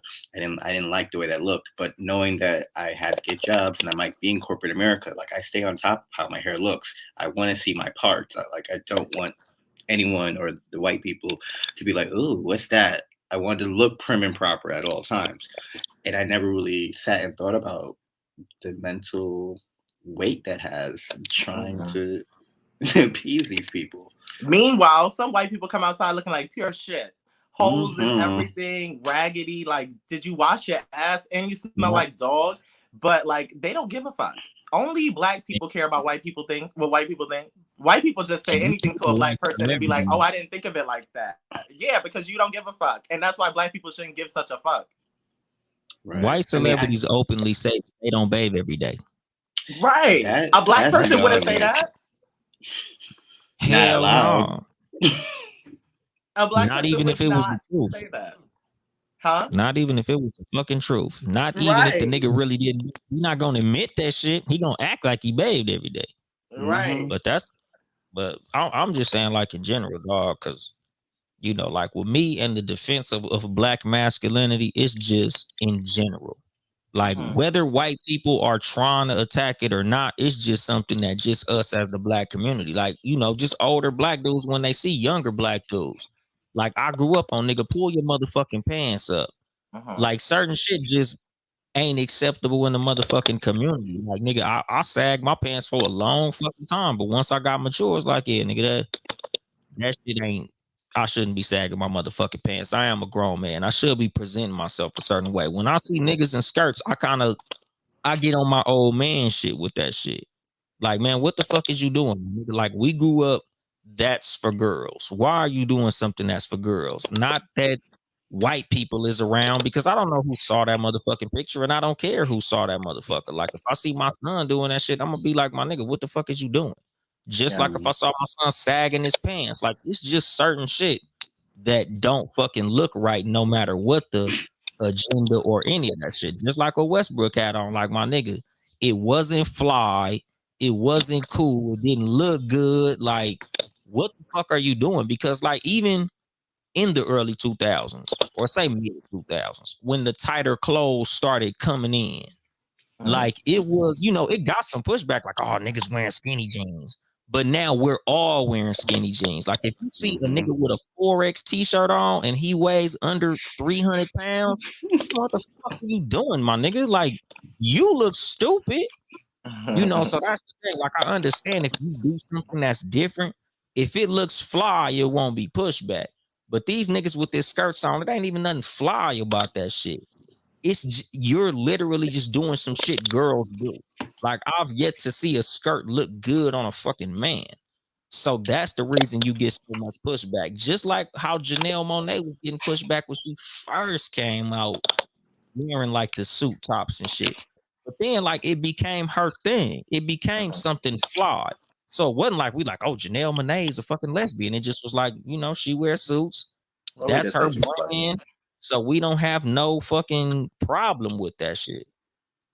But I also think about like the origins of certain things, like men who wear heels, and people be like, damn, women can't have shit. Well, heels weren't invented for y'all. That was invented for short men. Like that has nothing to do with y'all. Y'all adopted that, but that wasn't for women intentionally. So it's just like we also don't know the origins of a lot of this shit. So I think the gatekeeping is a little problematic as well. And it also stifles people from living their lives. I don't know. I think for me, I just realized that the way I'm not gonna have my skin wrinkle is to mind my fucking business. I think like a lot of people hydrated. Say it again. And stay hydrated. That right. Like I think a lot of people have this entitlement over the way other people live their lives, but they don't even tend to their own garden, and that's why their shit is wilted and dead. Like people need to focus on what's going on with themselves so that way they can be a productive member of society rather than telling Eric, oh, you need more of a shirt. Bitch, you need a job. So we both got issues. Like I think like worry about what you got going on and stop trying to impose your life values and stuff on me. If I'm not stabbing somebody in the street, if I'm not robbing people, if I'm not doing anything other than letting my personal style exist and breathing and going after my dreams, why do you care? Like, why do you care? And that's the thing. That's why so many people are like randomly slaughtered. Trans girls get killed for existing. It's just like you are so confused about yourself that you have to harm me to feel better. Yeah. And I feel like a lot of that is coming from white men, but I'm not even finna delve all into that shit. Because like they talk about like the trans getting killed. I don't think that's brothers doing that shit, dog. Oh, there's a lot of black men killing trans women. There's so definitely is. A lot of that is I thought I was fucking a girl. It's white some of that, but then also it's about the exposure. It's very layered. It's very layered. Yeah. Shots, if you want to take that on, go ahead. I support you. No, that's too deep into that shit. That's a whole another hour-long fucking episode. I already know, dog. Yeah. Just I'm not completely knowledgeable. I'm just an ally, and my heart goes out to because that's not cool. I honestly feel like I'd have to literally bring some of them on to have that conversation. So I'm not even gonna get too deep into that. But the baby, do y'all feel like he deserves to be canceled? Shots. Okay. After thinking about it for a while, no. The way that they waited a whole 2 weeks to want to educate the guy, that should have been the very first thing that they did when that happened. I think it was Dolomite that said, I don't know what episode number it was, but we have freedom of speech, but with freedom of speech comes freedom of reaction. Like, you can't be mad at people for the dumb shit that came out of your mouth. But we can react to it because it's all over the place. It wasn't nothing said in confidence. It was nothing said in private. We all heard what you said. Now, I think them trying to make it a teachable moment, they took too long. Like, that could have easily, because I don't want to see a black man lose any money. I'm not really a fan of his music like that, but like, I don't feel like, especially because he got a kid, like, I don't feel like you need to tear him down completely. I feel like you should have, popped his hand or whatnot, put him in a corner, let him read a book on all the stupid shit that he said incorrectly and misinformed his fans and other people that saw that video. I don't think a strict cancellation was needed. Yeah. Because we've canceled people for lesser black women, and the baby might be able to bounce back from that because the ignorance will feed his pockets. But like, look at Chrisette Michele. She didn't really say anything too stupid. She just sided a donkey, and her career shot to shit now. Straight to hell. And I like Chrisette Michele too. I do too. She has good music. Y'all messed up on that one. Y'all don't even want to sing no more. Y'all done fucked up good music. Exactly. So yeah, I never thought DaBaby should have been. My thing is, like, I was a DaBaby fanatic, not musically, no, but like I was lusting over DaBaby like crazy. That hyper masculine thing. But I do think that an example needed to be made. It sucks that it was at a black man's expense, but you just cannot go around saying anything. And I do understand that right now we live in like the gold medal era where everyone wants a participation award and everyone wants to be number one and all this. But I do think that you have to teach people how to treat you at the end of the day. You can't go around spewing ignorance, talking about if you don't have HIV, AIDS, or any of them things that kill you in like a few weeks. It's just like, that's not how that works, DaBaby. And you have such a big platform. You're like right up there with Meg.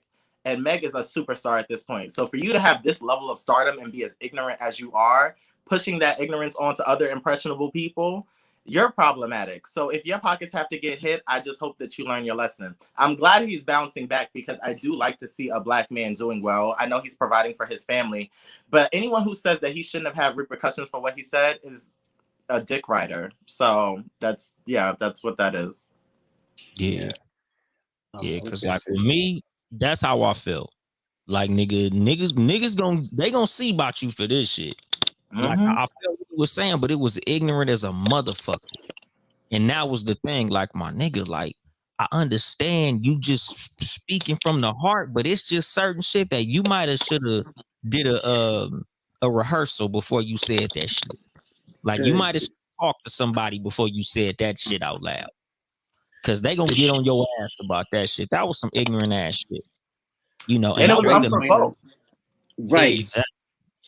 I was gonna say the straights might not feel this way, but I know I've seen and heard a lot of people in our culture say it, but it sounded really personal. Like, you got your dick sucked the wrong way in that parking lot and you just wanted to take it out on the whole world.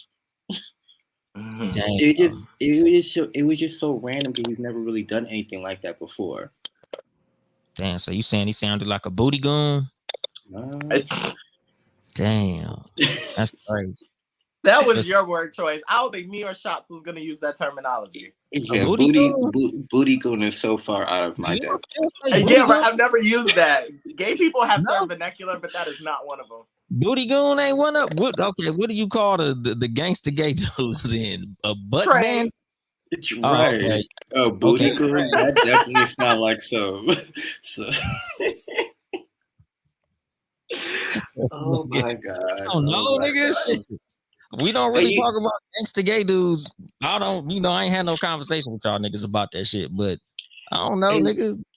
You know what's so funny about the baby though? Like, he do a lot of gay shit.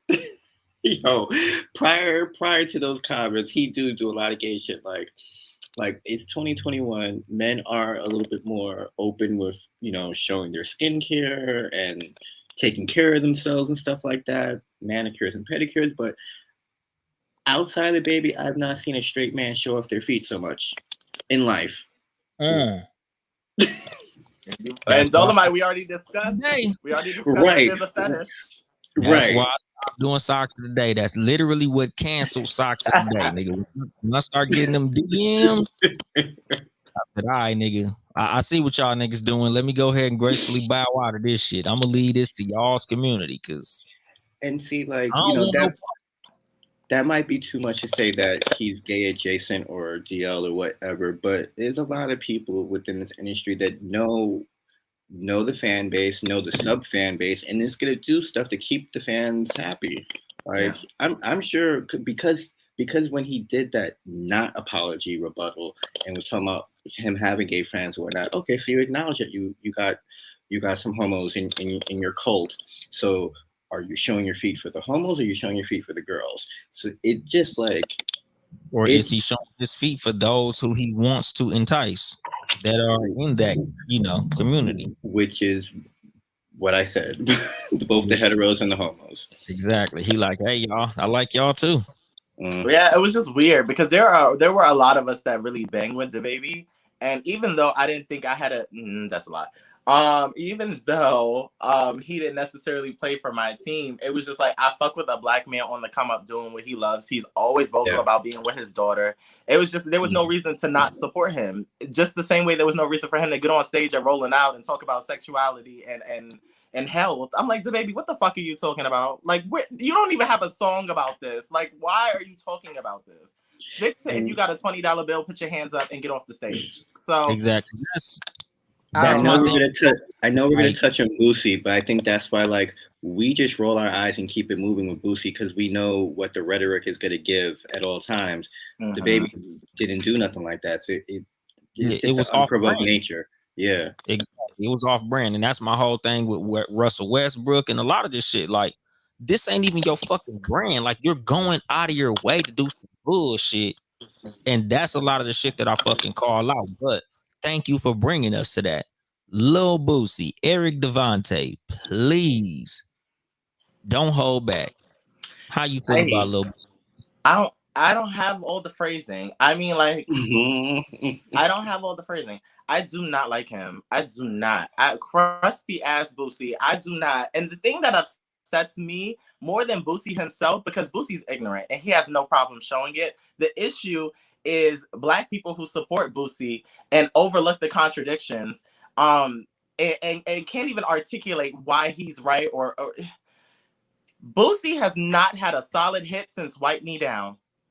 I don't know when Wipe Me Down dropped, but the fact that we have allowed him to come back into cultural relevancy based on his homophobic rhetoric shows how bad the black community is. We literally revitalized his career, not because he dropped a song that we liked, but because he bashed gay people, and we were just like, this nigga's preaching.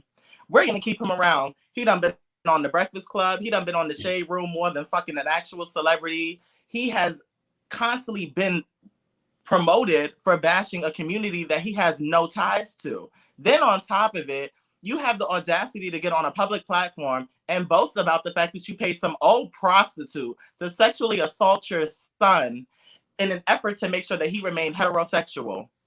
Nobody sees anything wrong with molestation and rape, but the gay people are the issue here. Lil Nas X is the burden here because he's riding down to hell, metaphorically twerking on Satan that none of us are supposed to meet until we actually die. But Boosie's telling y'all in real time that he has had his son molested to ensure that he keeps him straight. That is the type of time in the black community is on. And I'm sick of it. I'm sick of him being on these public platforms. The fact that he was on The Breakfast Club and they brought Flame Monroe's pick me bad wig wearing ass to tell him about why. I don't even know why Flame Monroe was chosen as the person. But what I will tell you is that they didn't bring T.S. Madison on The Breakfast Club to talk to Boosie because T.S. Madison is not there to get the straight man's vote. T.S. Madison is there to call it like it is. Flame Monroe is not the best representation of the trans community because Flame Monroe goes back and forth between he and she and all this stuff, which is fine. But that goes to show that not all trans people are the same. Either way, to bring this back, Boosie's crusty ass should not have as much fucking publicity as he has been getting. Boosie has not contributed anything for the culture for about 2 decades. Boosie has literally got on live and said, "Put your pussy lips on live, I'll give you $1,000. So he's sexually assaulting women verbally. You had your son raped by an older woman. He don't fucking wash his ass, and he always has white crusty stuff on the side of his fucking mouth. So every platform that keeps bringing Boosie on, I really want you to think about what you're contributing to the culture by having this crust ball on your fucking platform.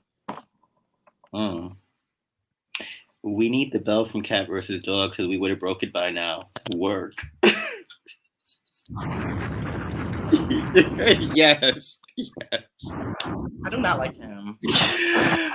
Oh my God. I concur. In closing, that's the statement. I do not like him. God damn. I just don't know why he's not back in jail. Just off the molestation of your son. And then you just so adamant about telling everybody, like, why are you not back in jail yet? Because old feelings will re-arise and he'll be triggered. Hence why he don't like the gays now. Who knows what was going on in prison? But Boosie don't look like he could hold his own. Boosie was probably getting bent over for a pack of Marlboro cigarettes. Probably. And I always say this, is the ones that are just so adamantly homophobic and got so much smoke for us. Those would be the ones in the back alleys getting bent over. Those would be the ones on Jack talking about they DL or they're conservative or whatever. Asshole. And he just so decrepit looking. Like I honestly don't like looking at him. Like he looked like curdled milk. Chocolate milk. Decrepit is the fucking word. Decrepit. That should be his IG name, Decrepit. Right, since Zuckerberg doesn't want to give him back his IG. I think they're trying to ban his ass, but he spews nothing but hate. Yeah, they're trying to ban him from Instagram. But like me, I think the reason I don't completely hate this nigga, as far as like his rhetoric, is because it comes from a place of honest ignorance. It's real honest. Yeah, like as much as it's like, you know, he's saying some bullshit. It come from a place of like, that's honestly how he feel. And I feel strongly that people should be able to express themselves from how they feel. The same as like Lil Nas X though, just like how you said, they keep giving this nigga a platform. That's how I feel about Lil Nas X. Like y'all said, this nigga ain't got no hits, yet he's on the Breakfast Club. That's how I feel about Lil Nas X. You ain't got no fucking hits, but you on the Grammys, every award show, they make sure to put this nigga here. That's how I feel about Billy Porter. But Lil Nas X does. And Billy Porter was just a part of a show that won 3 Emmys. The accolades do not add up. Lil Nas X, Old Town Road broke a record. I think he passed Mariah Carey's record. And you know that means something. And then on top of it, Billy Porter posts took home three Emmys. Then on top of it, he's the fairy godmother in Cinderella. They're both working men. I think Billy Porter's an EGOT too. Boosie's not doing anything other than being brought back to relevance because he keeps bashing a community that he has no part of. That's literally his brand at this point, bashing the gays. Boosie still ain't dropping no music and probably has no intention to drop music. Boosie don't act. Boosie don't do shit but spew gay, anti-gay rhetoric. So it's not the same. Lil Nas X, and him celebrating his homosexuality and embracing who he is, he's not telling you fuck the straights. He's not saying straight niggas are bums. He's not saying you need to be gay. Lil Nas X is literally sharing his experience through art. However he interprets that, that is it. Billy Porter is expressing himself through art and his fashion. Boosie is getting paid to bash the gays religiously. Like, that is what his brand has become. We're talking about brands for Russell Westbrook. Boosie's brand is now the anti-gay man. That's why, like, when Shot said, when Boosie speaks, we automatically roll our eyes because we know what he's talking about. We know. Yeah. Even though Dr. Umar Johnson, you know what he gives every time he talks. Kevin Samuels, you know what he gives every time he talks. That is the brand. Boosie has become one of those guys. He's the anti-gay guy. Did you see his Breakfast Club interview? Of course I did. Tell y'all to watch the whole thing in its entirety. Some of the shit I kind of agree with, a lot of the shit I kind of didn't. I was like 50-50 on a lot of that interview. Because like he was talking about when he said he wanted to beat Lil Nas X up. And I get where he was coming from. Like, nigga, if you want to hop on that stage butt ass naked Because remember, like I told y'all, with the same shit I said, if I see a woman, like if I see Cardi B pull her titties out on some shit my kids is watching, I'm gonna be mad at her. Like I don't want to see no adult sexual organs on no TV that my kids is watching. I don't give a fuck, man or woman. Like I'll be tripping too. Dolomite, he told a woman to put her pussy lips on live, a public platform, for $1,000, and you're talking about if Lil Nas X gets on stage naked. What are we talking about? And then it's the violence behind the hate. Like Dolomite, you, especially when it's cat versus dog, you say some ignorant ass shit, but it's no hate behind it. There's no hate behind it. It's just it's an adult show. Like because my kids always ask me, like, y'all see I got these fucking Too Much Game t-shirts on and shit. And my daughter was asking me, like, Daddy, do you got something for kids? I'm like, Brownie, it's not a kid show. Like I could have made t-shirts of Too Much Game for children, but why would I do that? This ain't no kid show. Yeah, because like, they listen for what? You would gag if they say good evening, motherfuckers and motherfuckers. And motherfuckers. Like, nigga, it ain't nothing kid about what the fuck I do. So no, I'm not doing shit for kids. Like I'm not putting out kid t-shirts. Like, no, I have children, but like even with my kids, like my kids, they're mine. So like I don't mind my kids listening to Too Much Game because that's their motherfucking daddy. But like I wouldn't want nobody to say, oh, me and my fucking 4-year-old daughter listening to Too Much Game all day. Like, nigga, why the fuck is that little girl listening to this shit, nigga? Like I can talk to my kids and break down the differences of what the fuck I'm saying. This is what you should hear. This is what the fuck I don't want y'all listening to. But like I don't want everybody kids listening to my fucking show because I be cussing like a motherfucker. Like I wouldn't want my kids listening to this shit, even though they do because they my kids.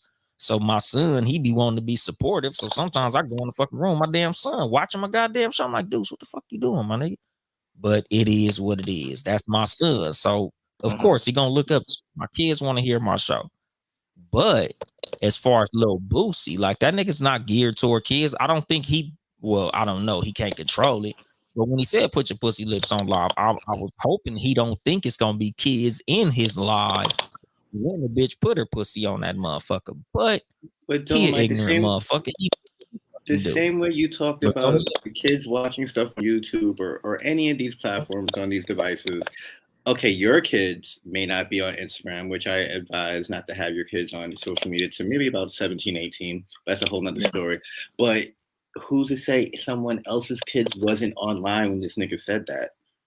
Right. Especially because, like you said, he's getting funneled into the algorithm. If he keeps popping up on the Shade Room, if you see him on the Neighborhood Talk, if you see him on Hollywood Unlocked, then you have exposure. So what happens? You're just like, well, what else does he do? So you go to his page, put your pussy lips on live, I'll give you $1,000. We have the same problem as Lil Nas X.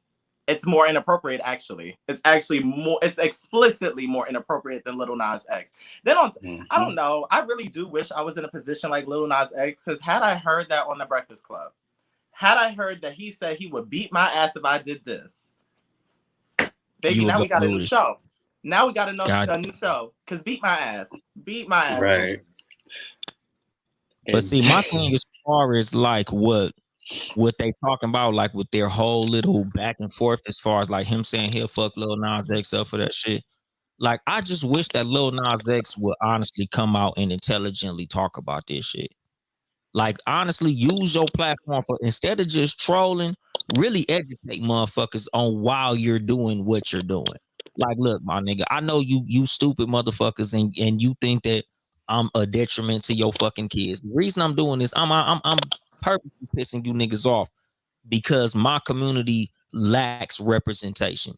There is nobody in my position with a platform as big as I have to show what the fuck goes on in my fucking community. Like, I just wish he would more intelligently communicate his actual platform and what the fuck he's doing this shit for, as opposed to just, here go these antics. But like, why do the Boosies want the accurate information? Do the Boosies of the world care about the facts and accurate information? And it goes back to what Eric said. Why does that need to be Lil Nas X's burden to educate the masses? Because the same way you don't like to when white people do shit that's problematic, it's not a black person's job to be like, this is why this is a problem. This is why I'm affected. This is why this is racist. This is why it's offensive to my culture. That's a burden I should not have to take on because I'm black and you're white. That's not my job as a gay person to educate a straight person on why this is this and why this is that. Like, straight people don't have that burden. White people don't have that burden. Like, it's this double standard. We don't owe y'all shit. We don't owe y'all shit. But my thing as far as Lil Nas X just in particular, right? I'm not telling him to explain to Lil Boosie. I'm telling him to explain just in general. Like us as black people, a lot of times, like when we do certain shit, it kind of is our duty. Like us with platforms, like me, a lot of times as a podcaster, the reason I explain a lot of shit a certain way is to let motherfuckers know this is why I talk like this. This is why I'm saying this shit. I'm not just on this motherfucker cussing for the sake of fucking using profanity. Nigga, this is why I talk like this. This is why the fuck I dress like this. This is why I deliver this fucking information the way I do. Because I'm trying to get that shit to a certain fucking demographic. So I gotta talk like this so certain niggas understand this shit. Like, I'm not trying to explain myself because I owe you niggas some shit. I'm explaining this shit so you niggas could understand this shit because a lot of motherfuckers just don't. Like, we can't just assume motherfuckers is gonna understand why we're doing certain shit, how we do certain shit. So some motherfuckers, you gotta explain it to their ass like they dumb. Like, you know, like I know, both of y'all on this motherfucker, y'all know the average human being is a dummy. You gotta explain shit to average motherfuckers like they kids sometimes. You might assume motherfuckers is as intelligent as you are, so you might take certain information and you digest it this way. But a lot of motherfuckers, you do gotta explain it to them like they're dumb. So certain shit you do, motherfuckers gonna be up in arms. To you, it's like, nigga, you should just get it. But a lot of motherfuckers don't. So sometimes you gotta explain it to motherfuckers like they little kids. A lot of motherfuckers understand shit on a third grade reading level. So sometimes you're gonna have to dumb it down for motherfuckers. So like that's my thing with Lil Nas X, because I know one thing about that. He ain't no stupid motherfucker. Like I used to see that nigga tweets when he was just known as a goddamn barb. Cause you know, I'm not a Lil Nas X fan, but I know exactly who that nigga is. Like, I was on Twitter, you know, for a while just checking shit out. Like, nigga, I've been aware of Lil Nas X way before Old Town Road. The nigga been a Twitter nigga for years. So I remember when he was just arguing with the barbs all motherfucking day. So the thing is, I understand he's a very intelligent dude. And I think that's another reason I'm not a fan of him, because as intelligent as that dude is, I feel like he's allowing himself to be used. So I just feel like he should really just come out there like, look, nigga, this is why I'm doing this shit. And leave it at that. He ain't got to explain every time he pop up and go viral. But I do feel like it's something that he should let motherfuckers know in order for them to understand why he's doing what he does. He has explained some things though, and I think you do raise a valid point. You raise a valid point. I do think that there could be more conversation around it. I do say that ignorance is bliss. So if you want to remain ignorant, you're not going to search for the right information. You're going to search with your own bias in it.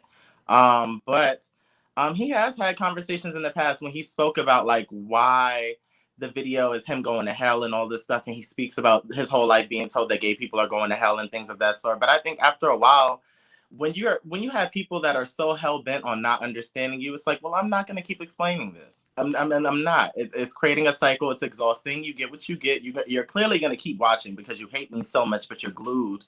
I just think that after a while, you just start to feel like this is a burden. It's pointless. I'm not getting anywhere. People are still bashing me. He could sit down with Boosie tomorrow and explain everything, and I guarantee you, if he does something else, Boosie's still gonna get on an ignorant, homophobic rant. It's just like, well, why do I keep doing this then? Like, for and what? he's probably just satisfied with the people that do get it. Because when we started this topic, Eric broke down all the metaphors of that video and very easily. And, you know, when I first saw it, I got it too.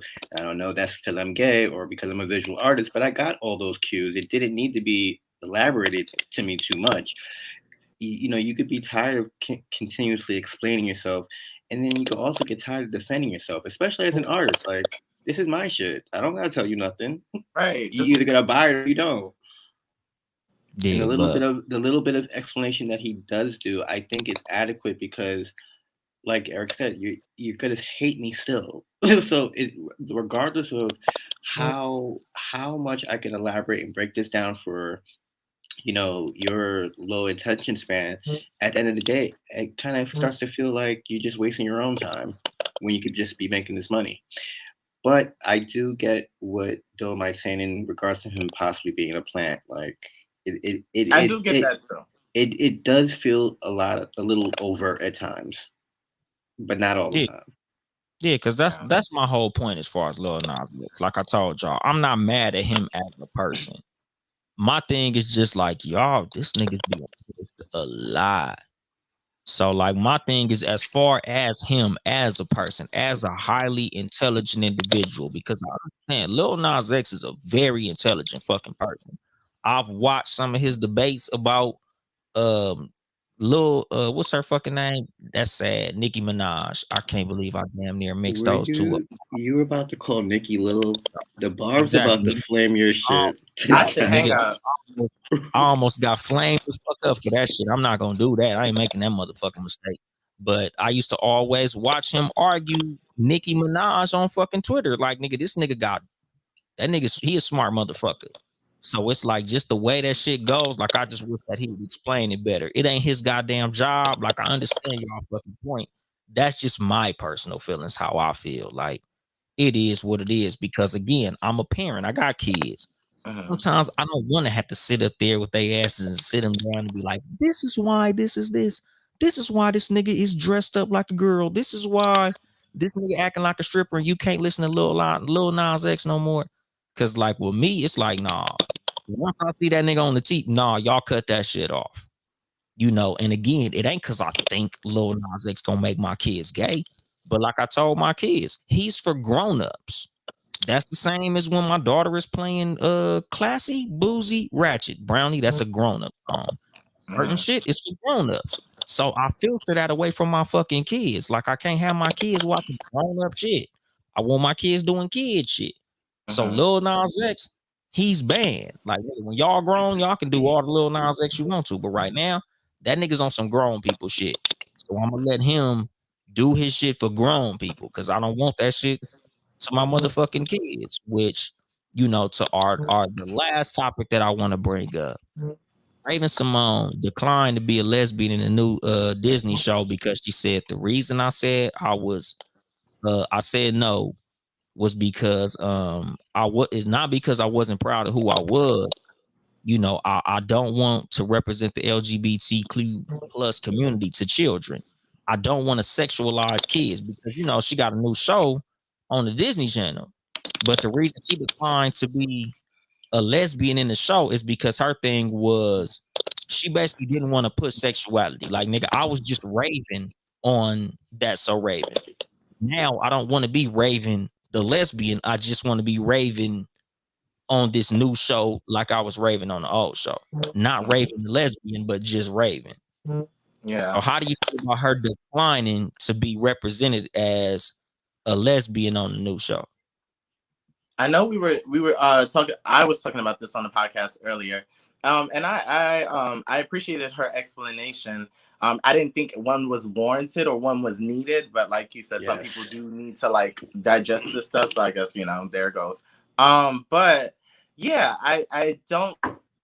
Raven Baxter was so boy crazy during That's So Raven that it wouldn't have made sense. Raven Baxter was always getting distracted by a boy. It was boys and fashion in her visions. So like for her to be a lesbian now is just like, what the fuck happened here? So I get Right. that for the sake of continuity. I do appreciate that. And I think that Raven has had some stupid statements in the past about different things, but I appreciate her approach on this one, and I think it's understandable. I don't think it's anti-gay. I don't think it's self-hating. I think it's for the sake of continuity in this show, because anyone who watched That's So Raven in the past knows that she loved men. Yeah. I agree. Um, yeah, I think she didn't need to explain that much. She could have just said Raven wasn't gay in the original series. She's not going to be gay now, and could have left it at that, Yeah. because the over explanation feeds into our culture being negative, which why? Like, why even go on and say all that? You could have just kept it short and sweet. And anyone who's watched So That's So Raven would have been able to just like, all right, girl, I get it. Yeah, Real simple. Because yeah. if you did make her gay, then you would have to go into some type of backstory of the dude that made her just give up on dicks altogether. Right. And now the show's too inappropriate. Now the show is way Exactly. too inappropriate. Exactly. And that's my thing with you know, and this is like a digression from a lot of this shit, but like that's how I feel about a lot of TV shows that try to inject gay characters into children's TV shows. It's like, nigga, a lot of them don't even have husband-wife relationships in these shows. So why are you trying to inject some adult gay relationship into these shows? I don't Like like all that either. exactly. Certain shit is like, why are you trying to even push any fucking relationship on shit with kids? Like me, again, a digression. Like Disney Channel, and not even Disney Channel, but like the shit we watched as little kids, like the Little Mermaid, Cinderella, and all of these. It's always the girl in fucking Prince Charming, some handsome prince, a kiss that woke up fucking Snow White. Like, nigga, we little kids. Why do we give a fuck about a girl and a dude together any goddamn way? Like, a lot of us, when we was watching this shit, we ain't even like girls yet. We ain't even like boys yet. Like, we ain't even know what our preference was. So why do we got to know about Snow White and Prince Charming or Cinderella going to the ball? Like, these were adult situations that y'all was selling to fucking children. Like, I don't feel like sexuality is cool with kids. No fucking way, my nigga. Like, be more fucking creative when you shit to kids. But I think it's also about the realism of it. Like that's a lie. Like for those of us that come from two-parent households, you're used to seeing two parents there. So it's kind of just like, within a story, it's like, wouldn't you like to think everyone has a parent and there's a mom and a dad, and it's very standard stuff. It doesn't mean that there's sex scenes, but like, where's Ariel's mom and dad? Like, these are questions that have to be answered. Like, what's her family life? You can't have a story without that. Like, it has to be addressed if we don't know your parents and all this stuff. So I don't think it's necessarily pushing sexuality as much as it is like for the sake of storytelling. That's all I got for that. That's all I got for that. I agree. Just the fact that a lot of them had to be rescued by a dude. Oh well, yeah, that was the thing. See, like, a sign of the times is that we're getting more heroines now, though. Yeah, definitely. Look at Frozen, but it also goes back into representation and also parenting, because like you remember He-Man and She-Ra. They rebooted She-Ra, and I did love the reboot. But one of the new characters that they introduced, it was a dude, and he had two guys as a parent. Like, it wasn't overtly gay; it just added on to the storyline. But he had two guys as a parent, and I thought that was kind of cool because it was this, and they were black too. It was a representation, like Eric said. It adds on to the story without getting too deep. But with parenting, I don't know if your kids like Steven Universe, but your kids are still single digits, right? Yeah. Yeah, they shouldn't be watching Steven Universe, and I love Steven Universe, but that show is on some not even gay shit. It's on our whole rainbow spectrum in a good way. Like, it's educational, it's deep ass concepts, but little kids should not be watching that. And it's not. It's Tyler the Cartoon Creator, Network, right? Nah, he got something else. I can't remember the name of it, but the same people that animate Steven Universe animates Tyler's thing. But yeah, like the way that Steven Universe is marketed, it's not marketed during the day. It's marketed like after 9 o'clock for teenagers and adults. Adult Swim. It's just, I think it's a little, it's a little, because Adult Swim, it has more violence and real sexuality, but Steven Universe was on some kiddie shit. Like, they didn't overtly say people were gay or lesbians, but you had the gems merging into each other to make a whole nother being altogether. Like, just the depth of that concept is super gay. Kids wouldn't be able to wrap their minds around that, but they're only going to get into the colorful characters and all the dazzling things happening on the TV. Yeah, I don't. I do not like when shows do that, randomly throw a gay person into it, because I feel like the LGBTQIA community gets the backlash of that. Like, oh my Yes. God, why do the alphabet people have to always this and that? I didn't even, first off, I didn't know the show was going. Secondly, like, it's, we weren't outside with picket signs talking about make him gay, make him gay. We're finding out at the same time half of y'all are. And a good portion of the time, the people making these decisions are not even a part of the community, but they're people that are so afraid of cancel culture that they're just like, we need to get in front of this. We have to be progressive. So they force these storylines that don't even make sense to half of us. And we're just like, well, I don't, this didn't further the story, but like, okay, if he's gay, well, but we get the brunt of all of that. And I'm just like, what is wrong with y'all? It's very much the straight versus the gay sometimes. And we just be sitting here like, well, why did we get thrown into this? Right. Yeah, so basically they tokenize gay like they used to tokenize black in the 90s. Mm-hmm. That one black person on Friends, now you got one gay person. Oh, nigga, Yes, into a TV yes. show. Like, nigga, this shit don't even go with the story. What the fuck is this nigga even doing in this show? Like, I get Right. No black only person black would live here. But yeah, like I was with my homeboy, like, dog, ain't no niggas in certain towns. Like, there's white people who literally don't encounter niggas at all. So we don't need to put niggas in Frozen. Like, there's some places just wasn't no niggas there. So don't just throw niggas in just to throw them in. Like, that's how I feel about gay people. Like, you ain't gotta throw gay niggas in every show. Like, I've went years without encountering gay people, other than the certain gay motherfuckers who I knew. So you ain't gotta throw a gay nigga in every fucking show. If it don't fit the story, just put the shit in the fucking story. You ain't gotta pry them in to every fucking TV show. Like, nigga, what you gonna do? You gonna pry somebody in a wheelchair in every show? You gonna put an albino in every TV show? But I mean, they are moving towards that though. Yeah, I'm seeing motherfuckers of every group just thrown into every show. To me, that's some weird shit. Like, there's not albinos everywhere, so why does there have to be an albino character in every show? A gay person. This representation thing is a catch-22 because we do want people to be represented. Like you mentioned, wheelchairs. I have a little sister that has cerebral palsy. She's a wheelchair user. I just got educated not to say wheelchair bound just the other day, but she's been in a wheelchair for a bunch of years. And me being a photographer and going to like Fashion Week stuff and seeing actual shows where these people are in wheelchairs and killing it.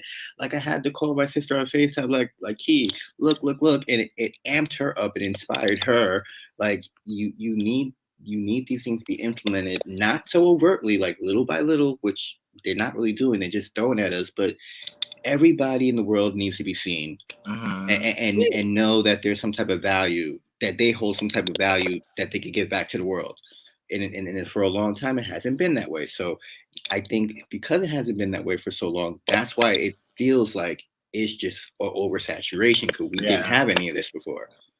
Yeah, the first notable thing we had was like Will and Grace. But like, imagine that. All them shows before Will and Grace, and this is the first time we have an openly gay character. That's wild. That is wild. Like, that's a lot of years of TV with no gay representation. So is it really that bad that now we get some gay characters? Y'all had how many decades without us? Knowing damn well we were here?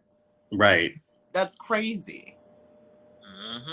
So I do think that there should be balance. I don't think every character or every show needs a gay person, but I do think they need to be sprinkled in. Definitely. But see, that's the thing. Just don't force that shit. Like, everybody deserves to be represented. You just don't gotta pry motherfuckers in to where it fucks the whole story up. Like, as long as it's indicative of a good story, I'm down for it. Just don't insult my intelligence. Right. Exactly. That's my whole thing. Like, you ain't gotta don't make it appear forced. Like, it can be, you can push them in there however the fuck you want to push them in there. But you ain't gotta force that shit in there. Like, damn. Back to the innuendo. Shot is so immature. Back to the fucking innuendo, dog. I promise I am. Not. And I was telling pause and then you kept going. I was telling the super producer, I said, dog, it's gonna be funny on accident. There's gonna be that no matter how you slice it, it's gonna be funny, dog. And this is exactly why I chose not to drink. I would have been far worse. I agree. Yeah, I got a little something in this motherfucker. But like, yeah, nigga, like, you know, anything could be done if you do it right. Just like with wheelchairs, just like with fucking albinos. I feel like albinos are underrepresented. I got a homeboy that's a fucking albino. He ain't got no fucking superhero to look up to. He should. The people with the little pigment where they should be like different blotches of skin color, like, Vitiligo. yeah, it's a million groups that could use some fucking representation, but at the same time, you don't gotta fucking squeeze that shit in that fucking every episode. Like, nigga, you can give them their own shit. You know, like we have the logo channel, we have BET, which I got my own personal feelings about because I feel like we should have been had a black educational television network I don't or think a we got black logo anymore. news Oh, is this network. logo gone? Yeah, I think logo's been gone for years. Oh shit. Damn. That's fucked. Because logo is where Noah's Ark used to come on. There used to be another one. What is it? Two gays and a girl. RuPaul was on logo at a point.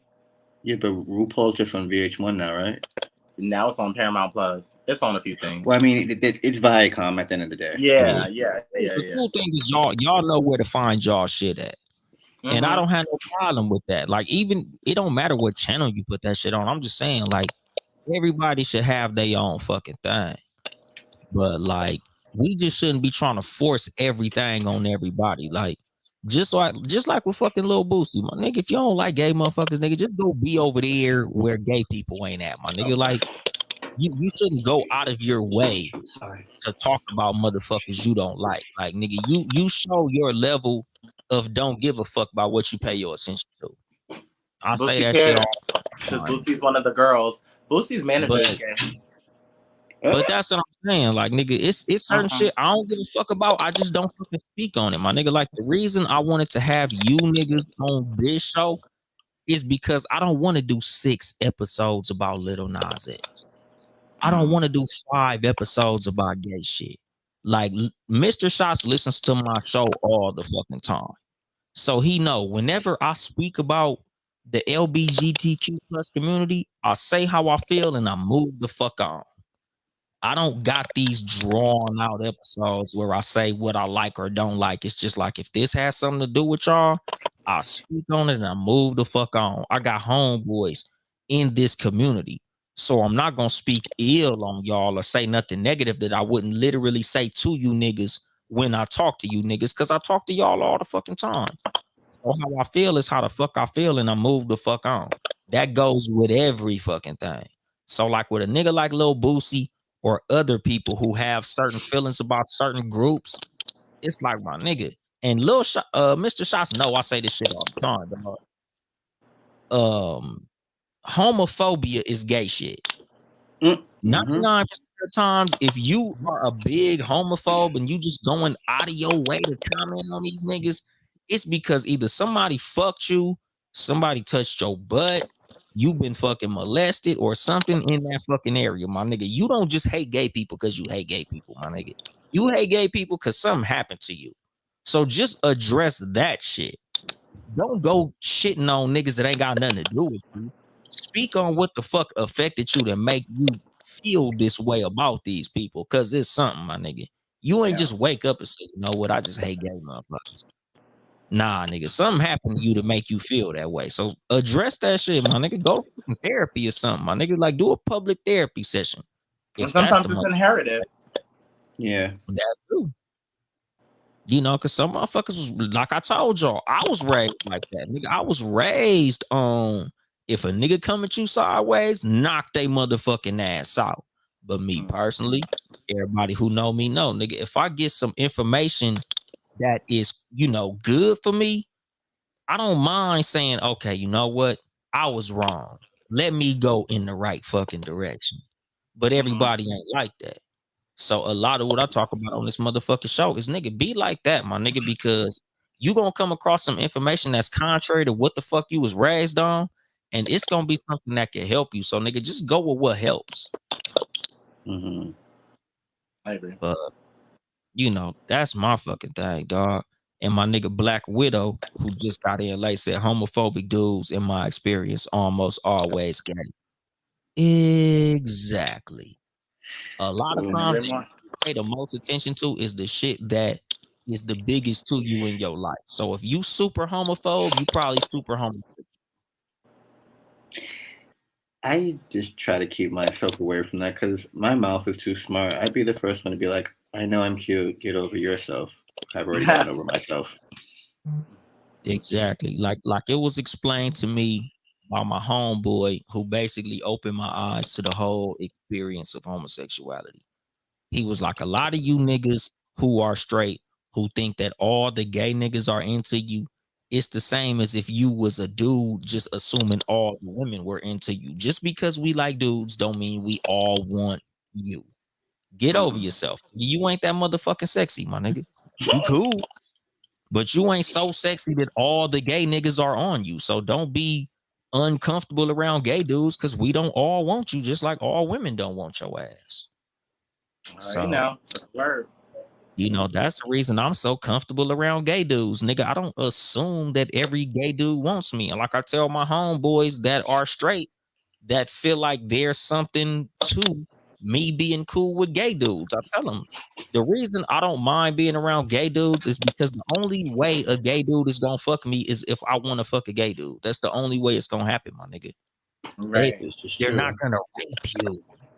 So it's like, nigga, I'm not like, oh damn, I can't kick it with no gay nigga because that nigga gonna have sex with me. Like, what the fuck you gonna if you get seduced by a gay dude, it's because you was gay. Mm-hmm. Period. Nigga, if a gay dude could get close to you, it's cause you gay. It ain't cause he put his gay magic on you. Nigga, being gay ain't fucking it ain't what you call that shit? It Voodoo. ain't no contagious. It ain't Oh. like if I get too close to Eric Devonte, damn nigga, now I gotta cut all the bottoms off my t-shirts. You know what? Now my fucking belly button got to show. I done kicked it with Eric Devonte. Now look, nigga, now I got halter tops Oh on. my Like, god. nigga, the only way it can happen is if you want it to happen. So, But I nigga, think just with homophobia too, it's a lack of confidence within yourself. So like me not giving a fuck what anyone thinks, that rubs people the wrong way, and it feeds into their homophobia. Like, who does he think he is, just being gay and happy? And I know, it's right? crazy. It's crazy. Crazy concept. yeah. And that's the thing. Like, I don't mind, dog. Like I said, nigga, I enjoy kicking it with y'all niggas. I enjoy shooting the shit with y'all niggas. The Likewise. memes y'all send me, the conversations, that shit be having me rolling. Like, y'all the coolest niggas to me. Like, so I don't mind this shit. And my thing is like the reason I really want to use, or something that I really want to use my platform is live and let live. Something I talk about on my show all the fucking time is minding your motherfucking business. Pay attention to what the fuck pays you. Don't worry about what other motherfuckers is doing. That ain't none of your fucking business. Who they fuck is they business, not your fucking business. So having a strong opinion on what another motherfucker got going on is weak shit. So Mhm. just do what the fuck helps you and you'll be better for that shit, my nigga. Let motherfuckers live their fucking life, you know?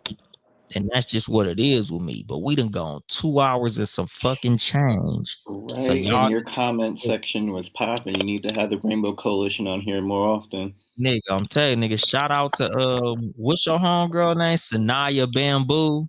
Cause Yes. she was blowing up the motherfucking comment section. Shout out to everybody who commented, everybody who was in the live, everybody who's gonna listen to this. My nigga Black Widow. That's another one of my homeboys on the other side of the fucking rainbow. But y'all shout out y'all side, shout out y'all social medias and everything y'all got cracking. Go ahead, Mr. Devonte, since you next to me on the screen, go ahead, shout your shit out, and then Mr. Shots after that. Yes, keep up with me on IG at The World According to Eric, Facebook, Twitter, and YouTube at Eric Devonte. Oh, and also catch the Get Right radio show on the Good News radio station every Sunday from 10 a.m. to 12 p.m. Pacific Standard Time. Okay. You could catch me, Mr. Shots, MR_SHOTTS on Instagram. Same name on Clubhouse, or you're on there. I barely talk. I listen a lot.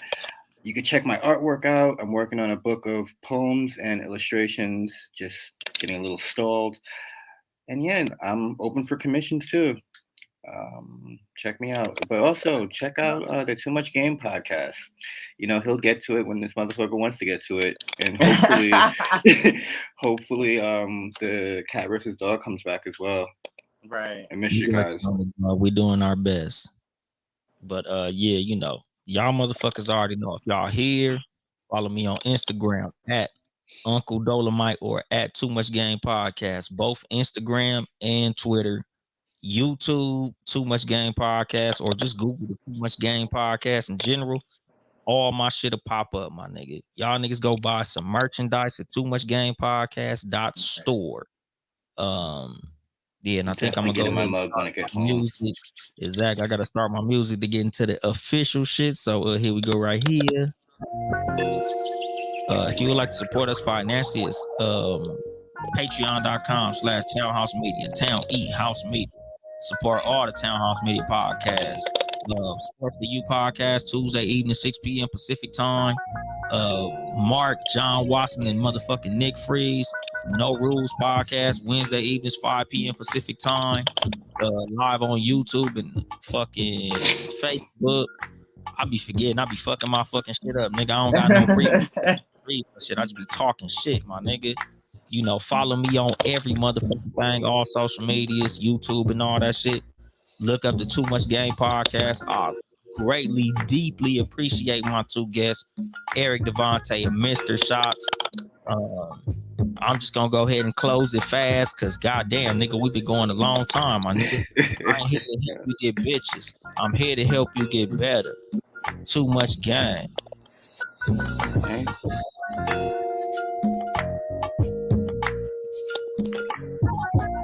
All right, there we go. The broadcast is over. God damn. Let me see.